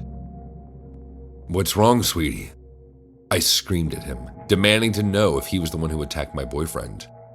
He just shrugged and said, "I told you not to miss our Sunday calls." I was too angry to speak. My birth father was insane. He left the room to get me some coffee, and I used my iPhone to call the police on him. I'm pretty sure he could hear everything I told them. A few minutes later, a policeman arrived at the door. I was surprised at how fast it took. Richard casually invited him in, and we all sat together in the living room. I struggled to explain everything, but I kept stumbling over my words. It didn't help that Richard was smiling the whole time. The officer took a bunch of notes and then asked Richard for his side of the story. He said that he had no idea what I was talking about. He then shown them a letter that I had sent them in the mail. I had written him several letters in the past, but I didn't see how that was relevant at all. The policeman read the letter with a look of disgust on his face. Then he handed it to me. It looked exactly like my handwriting, but I knew I didn't write it. The letter explained how I hated Dean and wanted to get him out of my life. It mentioned attacking him with a crowbar. The letter was definitely a forgery.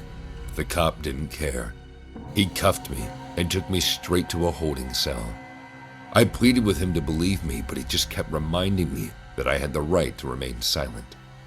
While locked up, I found out from the lawyer they gave me that Dean had died in the hospital, and I was facing murder charges. I also found out that a crowbar covered with Dean's blood was discovered in my dorm room. I'm awaiting trial now, and no one will listen to me. The lawyer thinks I should plead guilty to get a lighter sentence. Since I've been locked up, the only person to visit me was Richard. He didn't admit to anything, but his evil grin made it very clear that everything went according to his twisted plan. "Don't worry," he said, before he left the visiting room. "As long as you're in prison, I'll come see you every Sunday." He got exactly what he wanted.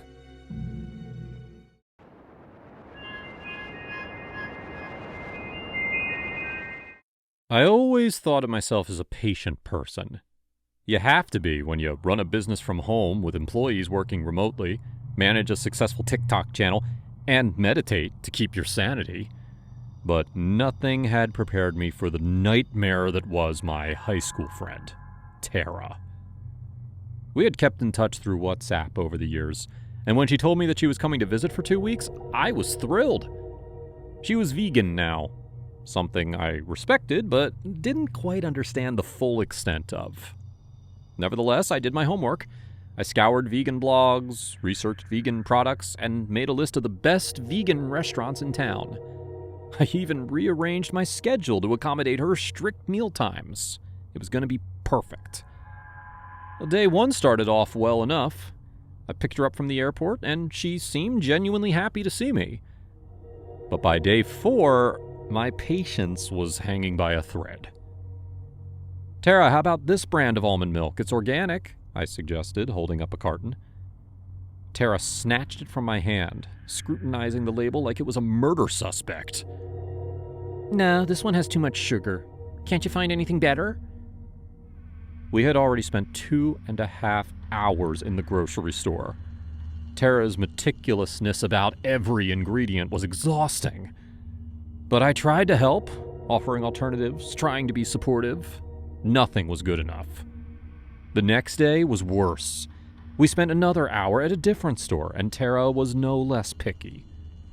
"Why is it so hard to find decent vegan food here?" she complained. I felt a surge of irritation. "Tara, I'm trying my best here. Can we just get what we need and go?" "If you don't care about my health, then maybe I should just leave." The thought was tempting, but I couldn't bring myself to say it. Things came to a head at a restaurant.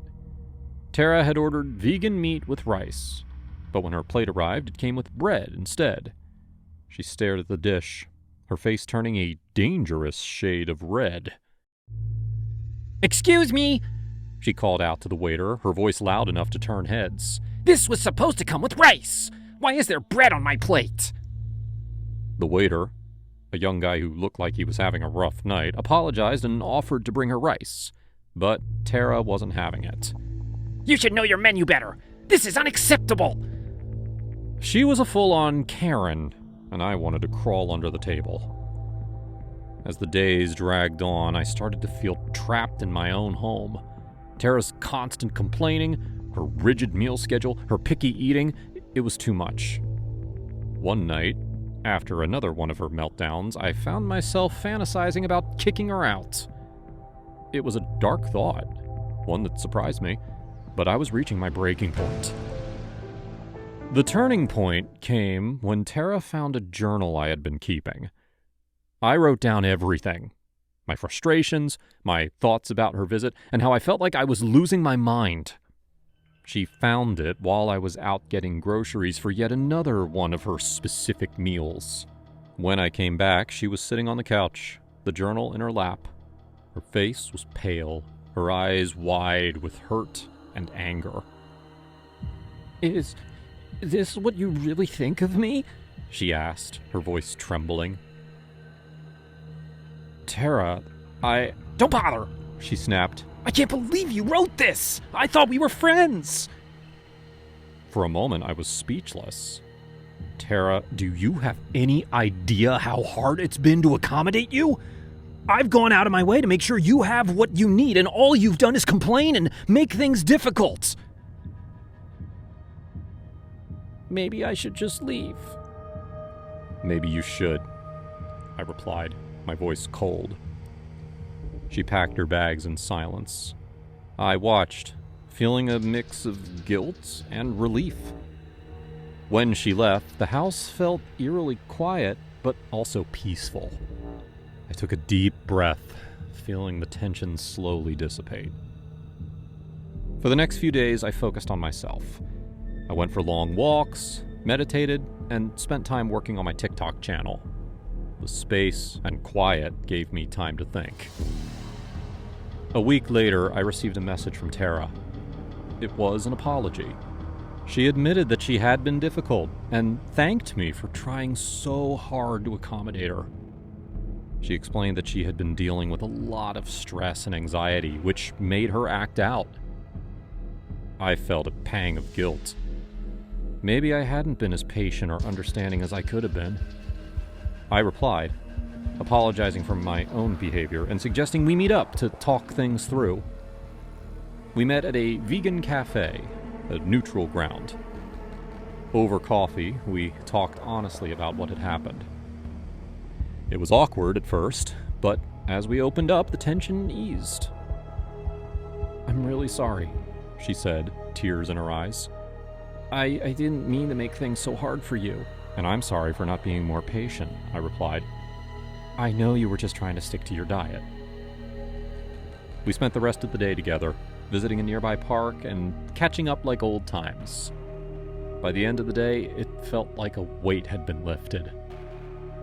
As Tara left to head back home, we hugged, promising to stay in touch and visit each other again. This time with a better understanding and a lot more patience.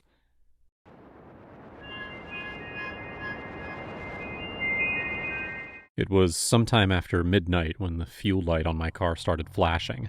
No! I screamed, eyeing the gauge that was creeping closer and closer to 0. I thought I had enough to last me to the next town, but it didn't look like that was going to be the case. I was on a stretch of road that seemed to be in the middle of nowhere, just a long serpentine path stretching miles and miles through empty fields and abandoned buildings. Getting stuck out here was one of the worst things that could happen tonight. Come on, just a little further, I muttered under my breath, flicking my gaze between the road and the fuel gauge, willing it to hold on at least until I was somewhere with other cars and people around. Well, either by pure luck or some kind of miracle, a sign by the side of the road flashed beneath the glare of my headlights. Gas station, half mile. I couldn't see any lights blinking in the distance, but maybe it was hidden behind a dip in the road, or was offset behind some trees somewhere, not visible from the highway until you were right on top of it. Feeling hopeful I wasn't going to be stranded out here, I pushed on, keeping an eye out for the gas station in case I drove straight past it. It appeared almost suddenly on the other side of a hill, a small, run-down-looking building with 2 gas pumps out front. I felt nervous about the lack of other cars, and only one of the lights was working, flickering every so often to cast the station in brief bursts of darkness. With no choice, I pulled the car up outside one of the pumps and cut the engine, climbing out. The smell of petrol was particularly strong, and I wrinkled my nose as I began filling up, keeping one eye on the meter and the other on my surroundings. It was too dark, too quiet out here that I almost felt like I was somewhere I shouldn't be. I finished filling up and headed inside to pay. The store was just as dingy and run down as the outside, and the attendant behind the counter was a bored-looking young man who could barely stop yawning. I paid for my gas without any trouble and headed back outside, eager to get back into the car and keep driving. I noticed then that I was no longer alone. A woman was hovering by my car. She looked so out of place amongst the grimy gas pumps that I almost thought I was imagining things. She turned to face me, and I was struck by her unimaginable beauty, her blue eyes capturing mine like two sapphires. "Excuse me, is this your car?" I cleared my throat. "Yes, that's my car," I said. "It's a very nice car," she said, a hint of flirtation in her voice. "Does it have a nice owner, I wonder?"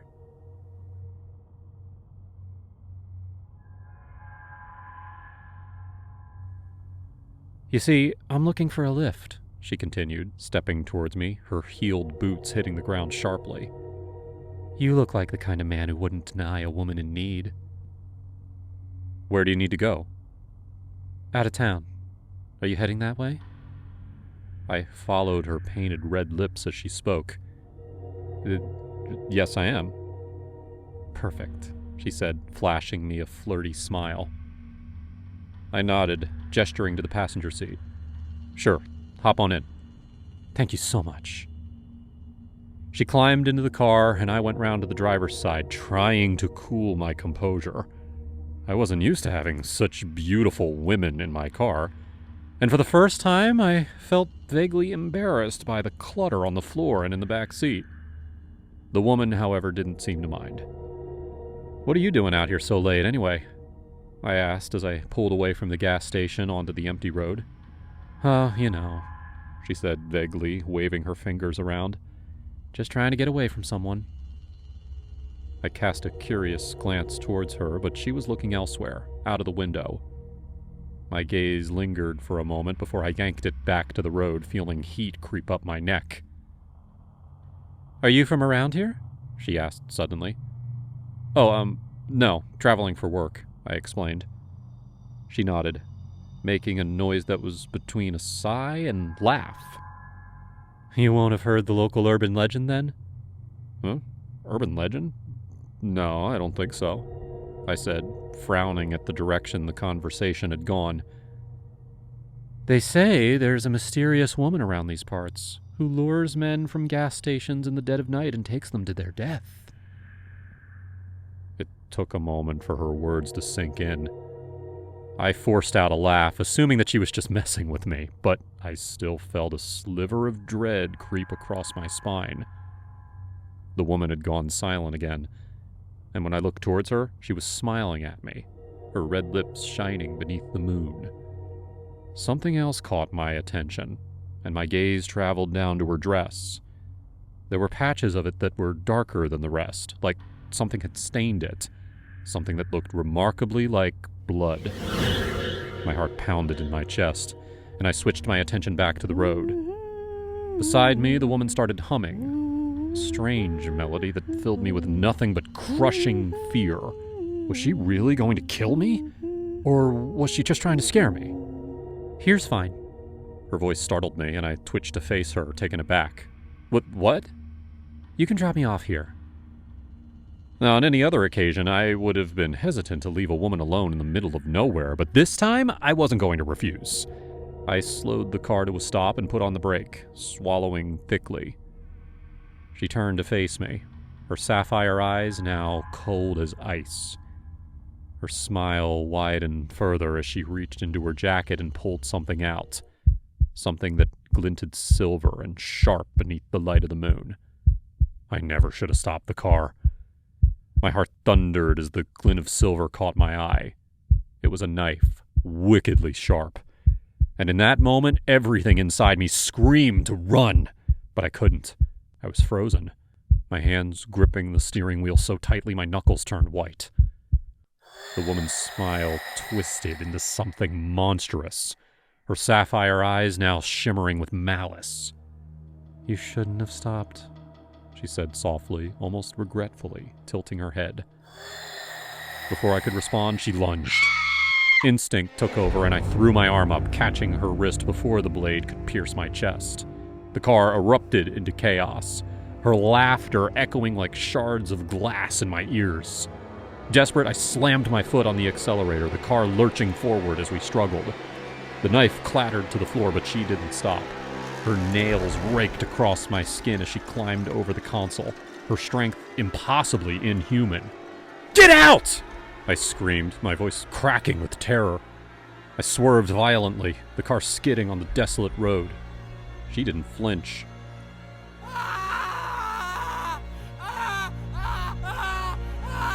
"You can't escape," she hissed, her breath icy and unnatural. Gathering the last shred of courage, I jerked the wheel, sending the car careening off the road. The vehicle plowed into a ditch, the force throwing us both against the seats. Dazed and bleeding, I fumbled for the door, tumbling out into the cold night. I looked back, expecting her to follow, but the car was empty. She was gone. The air was thick with silence, but her laugh still lingered, faint and haunting. I stumbled away, vowing never to stop for anyone again. Somewhere behind me, the hum of her strange melody floated through the fields.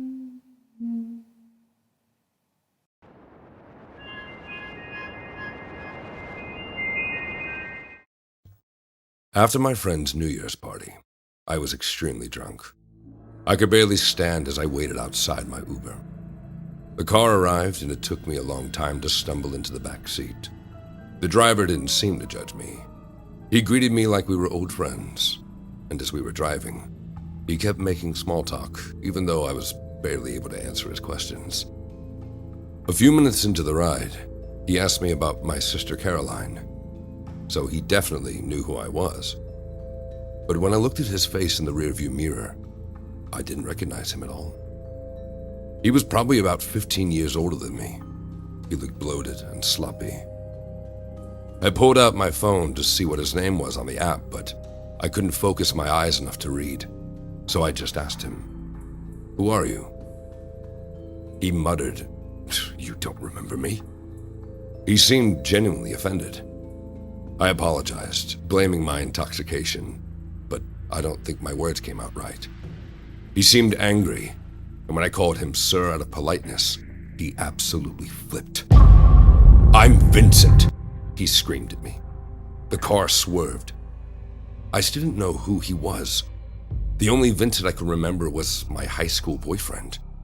He was the hottest guy at our school, and I really liked him at the time. I don't remember why we broke up, but he ended up dating my friend Irene for the rest of high school. We lost touch after graduation. But this guy was much older and much uglier than I remember Vincent. Sorry, I told him. "Are you my mom's friend?" "No, we dated in high school," he yelled as he swerved down the road. I couldn't see the odometer, but I felt like he was speeding up. This was the same Vincent, but I couldn't believe it. He used to be so hot. If I had been sober, I probably would have calmed him down with my words, but I wasn't sober, so I didn't say anything at all. His anger only got worse. He started ranting about how I ruined his life. If I hadn't broken up with him, he would have never gotten back together with Irene. I guess he married her right after high school, and his life had been miserable ever since. I could definitely see that happening. Irene used to be one of my friends, and she was definitely a bitch. He screamed about how miserable he was, how I was the only thing that ever happened to him that was good. How he insulted me felt like I didn't even remember him.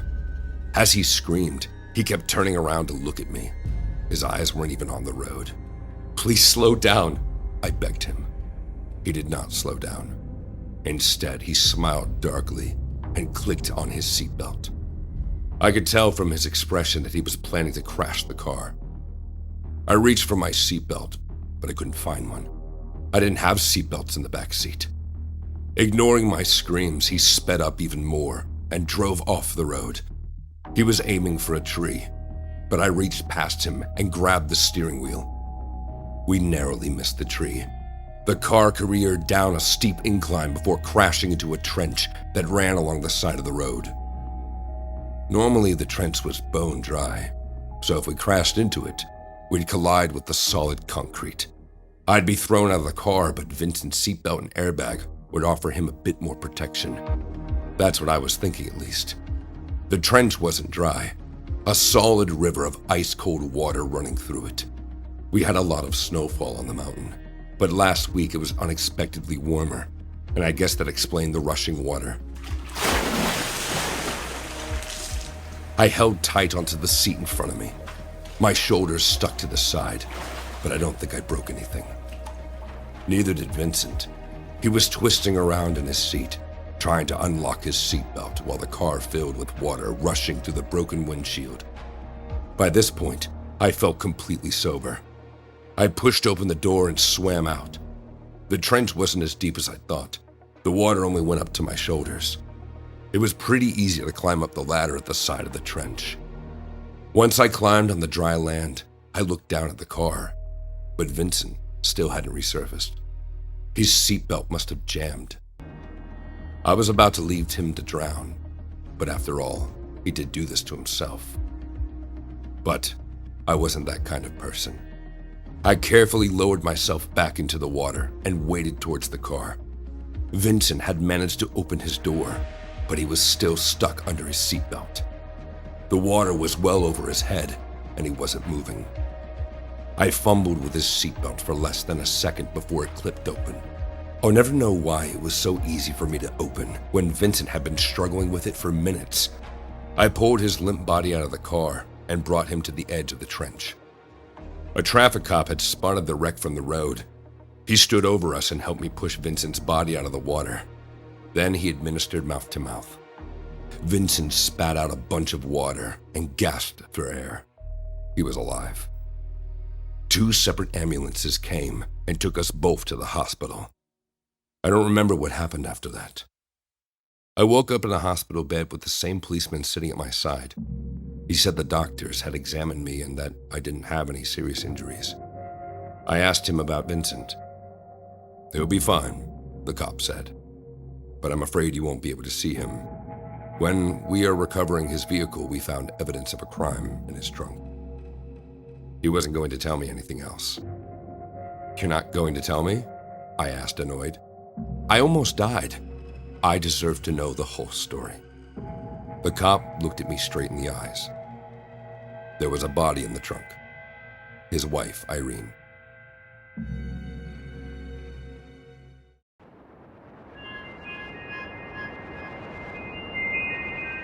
The first time someone went missing in our small village was the worst.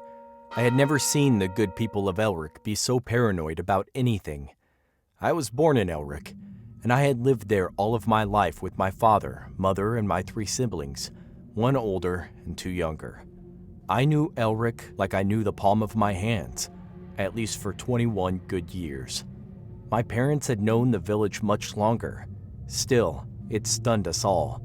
The victim had been the unassuming ginger, Caldwell, who lived a few streets away from our house. The men in the village had been summoned to the village center to deliberate on the matter. His wife claimed that he had gone out in the winter cold, against her better judgment, as it was the first day of winter and he had not returned, not for 3 days after that.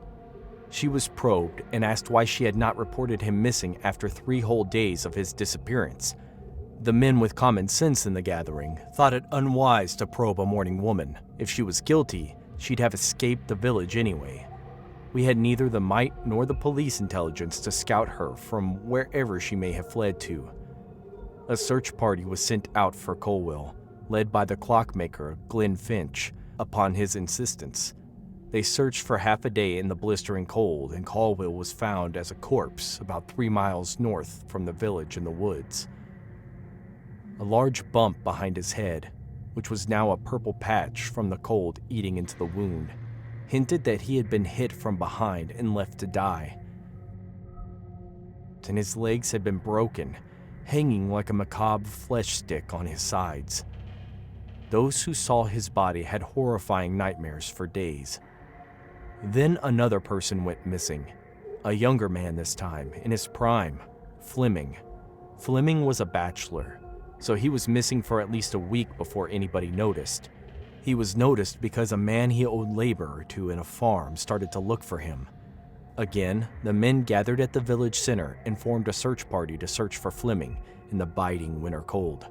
The search was set up again to be led by Glenn Finch, the clockmaker, and the search went on from dawn until nightfall before the men found Fleming's body. They said Fleming had frozen up so much his face was unrecognizable in the frost. The cold had eaten into his flesh and made a mess of his body. He was left there since there was no family or wife to cater for his corpse. The third person who disappeared in Elric was declared missing by sunset by his family. They said he had gone out into the winter cold to get some supplies and had not been home by the time he said he would return. Heightened tensions and dread from what may have happened to him at nightfall had triggered a call to search for him. A brief description was given about him. His name was Mason. He was 5 feet and 7 inches tall. He was 18 years old, stocky, and had green eyes. A search party was called for, but nothing was made of the search that night because Glenn, the clockmaker of our small village, was not found in his house to lead the search. By morning, Glenn had returned and the entire village converged once and for all to deal with the issue of deaths and frozen corpses. It was decided that electing Glenn was important because he had found the 2 bodies prior.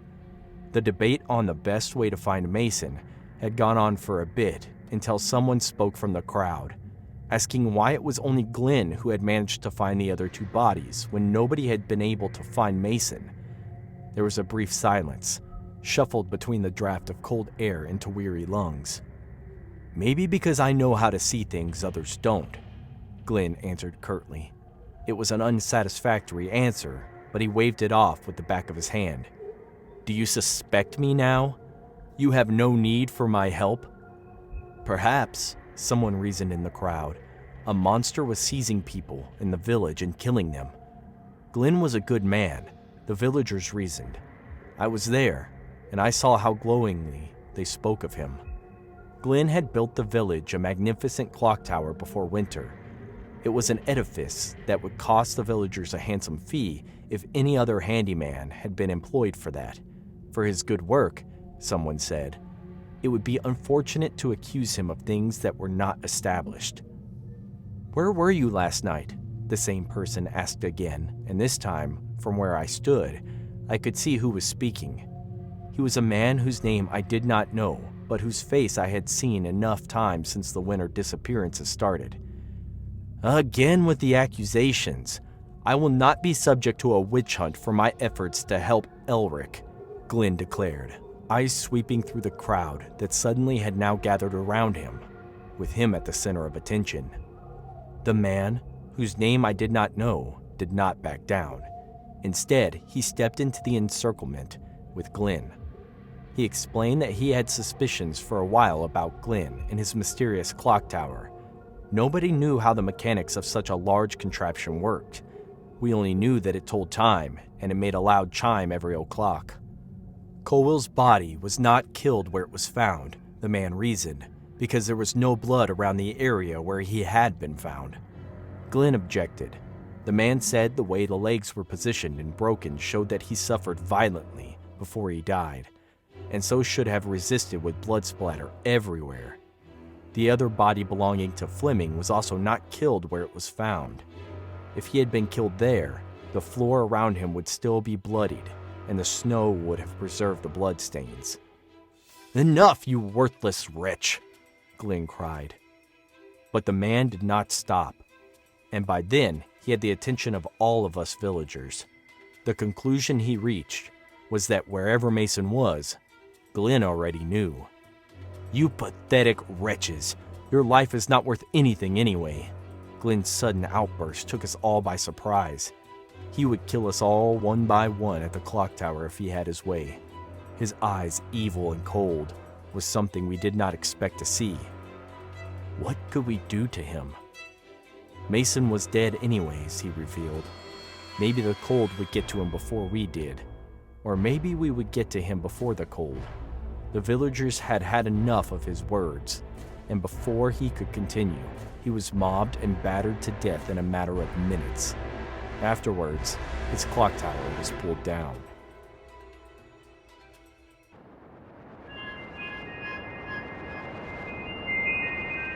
My boss had recently cut my hours, and I could no longer pay for rent. I didn't want to move out of my apartment, so I figured my best option would be to find a roommate. The first person I thought of was my cousin, Lexi. The last time we talked, she couldn't stop complaining about her annoying roommate. I knew she'd jump at the chance to move in with me instead. I called her, but she didn't answer. A few minutes later, she texted me back. Lexi was a bit less confident than me, and I learned over the years that she was always more comfortable texting. I told her I was looking for a new roommate to move in as soon as possible. It would have to be under the table because my landlord wouldn't allow another name on my lease. That's why I needed someone like Lexi, someone I could trust. She told me that she couldn't, but she recommended I reach out to her friend, Samantha. Samantha was one of Lexi's oldest friends. I'd met her a few times when she was still in elementary school, but it had been years since I'd thought about her. Through text, Lexi assured me that Samantha would make the perfect roommate. Because I trusted Lexi's opinion, I gave Samantha a call. Unlike my cousin, Samantha actually picked up the phone. Her voice sounded very pleasant, and I immediately got a good feeling. She agreed to move in and pay her half of the rent directly to me. She even offered to pitch in on utilities, which wasn't even something I'd asked for. How could I say no? We met the next day for coffee, and our short introductory meeting stretched on for over 2 hours. She was so easy to talk to. I felt like we'd known each other forever. We made a verbal agreement, and she moved in the next day. At first, everything was fine. She cooked dinner for me and even vacuumed our floors. She said she wanted to be the best roommate ever. She lived with me for a whole week before I realized that something was off. I had come home late from work and fell asleep on the couch. In the middle of the night, I woke up to find Samantha standing over me, slowly combing my hair. I jerked back in surprise, not realizing that her comb was still in my hair. The sudden movement ripped out a big chunk of my own hair. Samantha was apologetic, of course.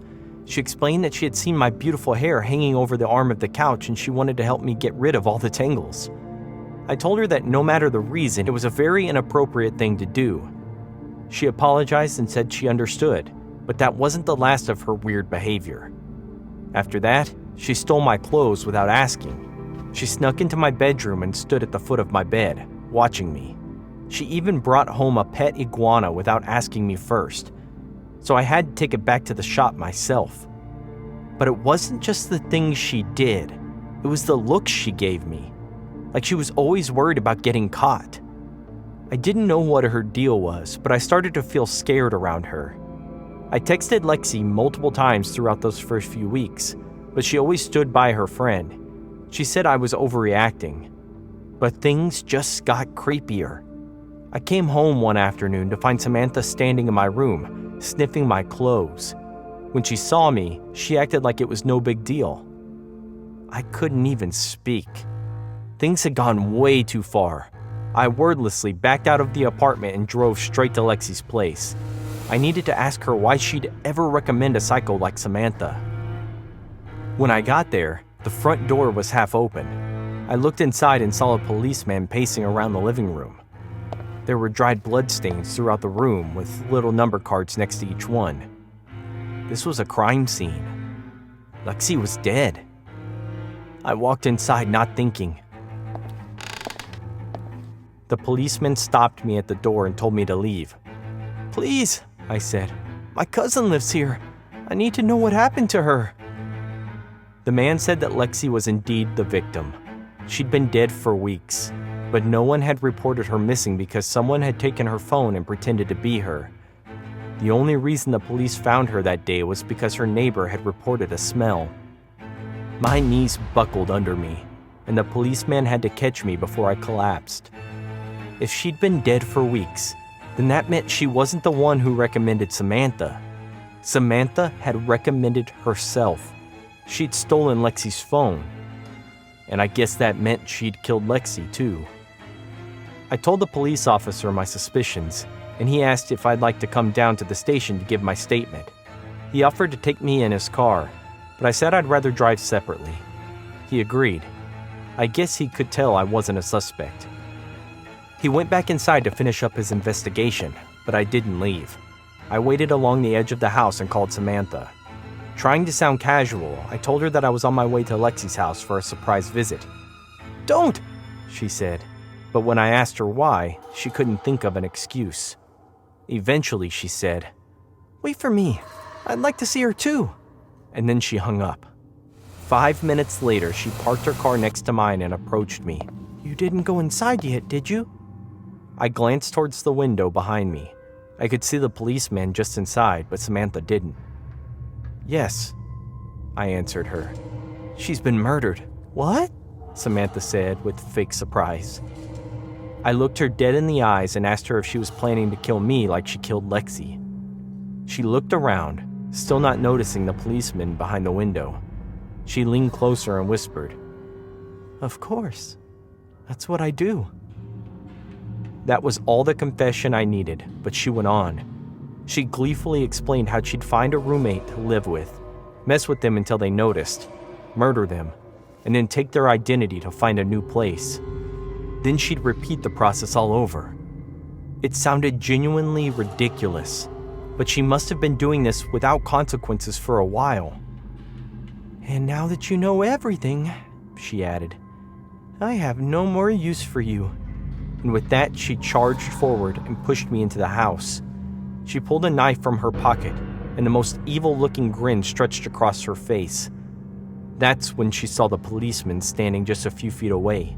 He tackled her to the ground and confiscated her knife. I watched him lead her out of the house. Her psychotic games were finally over.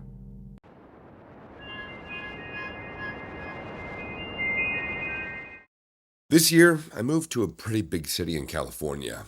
I grew up in a rural area, so I felt a little out of place amidst all the people. Everything felt so overwhelming. Thankfully, I rented a room from a really nice guy named Grant, who helped me settle in and make some new friends. Grant and I had almost nothing in common. He came from an extremely rich family, while I lived most of my life on a farm. He invited me to parties and stuff, but I always felt self-conscious. Rich people could take one look at me and know that I wasn't one of them. For New Year's, he invited me to his friend's party in some swanky high-rise. It was definitely not my scene, so I told him I had other plans. But I didn't have other plans. For New Year's, I was alone in my room, watching South Park in my pajamas. By around 10 o'clock, I started to feel really lonely. I didn't move all this way just to stay locked up in my room, especially on New Year's, the one night of the year where everyone in the world celebrates together. I texted Grant to see if I was still invited to the party. He responded with a video message of him surrounded by a crowd of beautiful people. I couldn't hear what he was saying to me. The music was too loud. Judging by his expression, though, I knew he was telling me to join them. He'd already sent me the address, so I quickly changed into something presentable and headed out. I had to check in with the security guard at the lobby, who knew right away that I was going to a party. As I was getting in the elevator, I heard a loud crash outside the building. I couldn't see what it was, though. I took the elevator up to the 15th floor. There were 3 apartments on that floor, and I was looking for the door to apartment C. For some reason, that door was already open. It didn't sound like a party was going on in there, though. I looked inside, and the place was empty.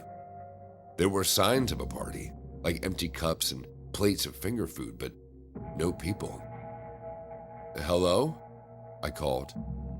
The apartment was deathly silent. I stepped inside and looked around.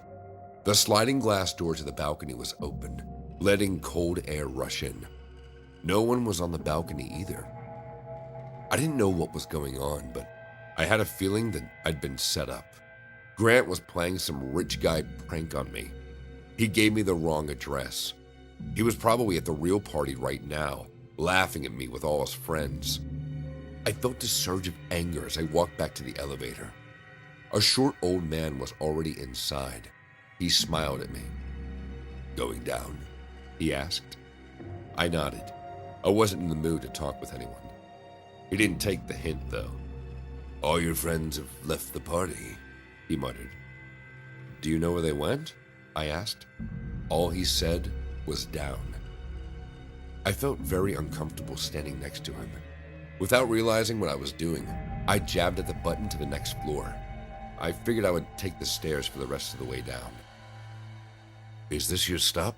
the man asked. I ignored him and rushed out of the elevator. Thankfully, he didn't follow. I went to the stairwell and started walking down the remaining 4 floors. I was able to hear police sirens from outside. There were lots of voices too. I couldn't see what was happening until I reached the next floor.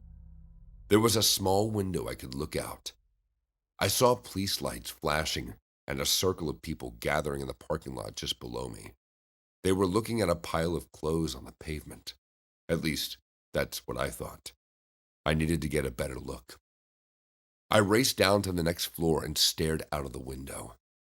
Now I could see clearly. It wasn't a pile of clothes. It was a pile of bodies. And one of those bodies was someone I recognized. It was Grant.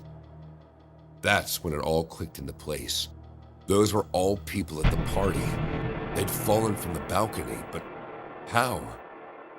I continued down to the ground floor, both confused and horrified. I knew that the police would tell me what was happening.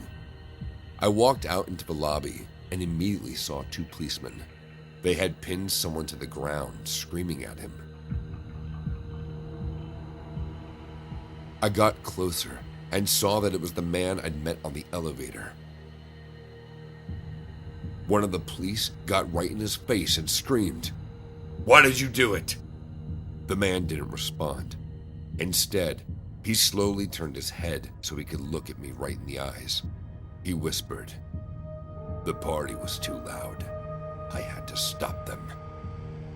As they cuffed him and led him away, he kept looking directly at me. Then they were gone. I walked out of the building. I think the security guard told me something, but I was too numb to hear it. I stepped into the cold night air, still processing what I'd seen. Grant was dead. Lots of innocent people were too. All because their party was too loud for the neighbors. If I had arrived any earlier, I would be dead too.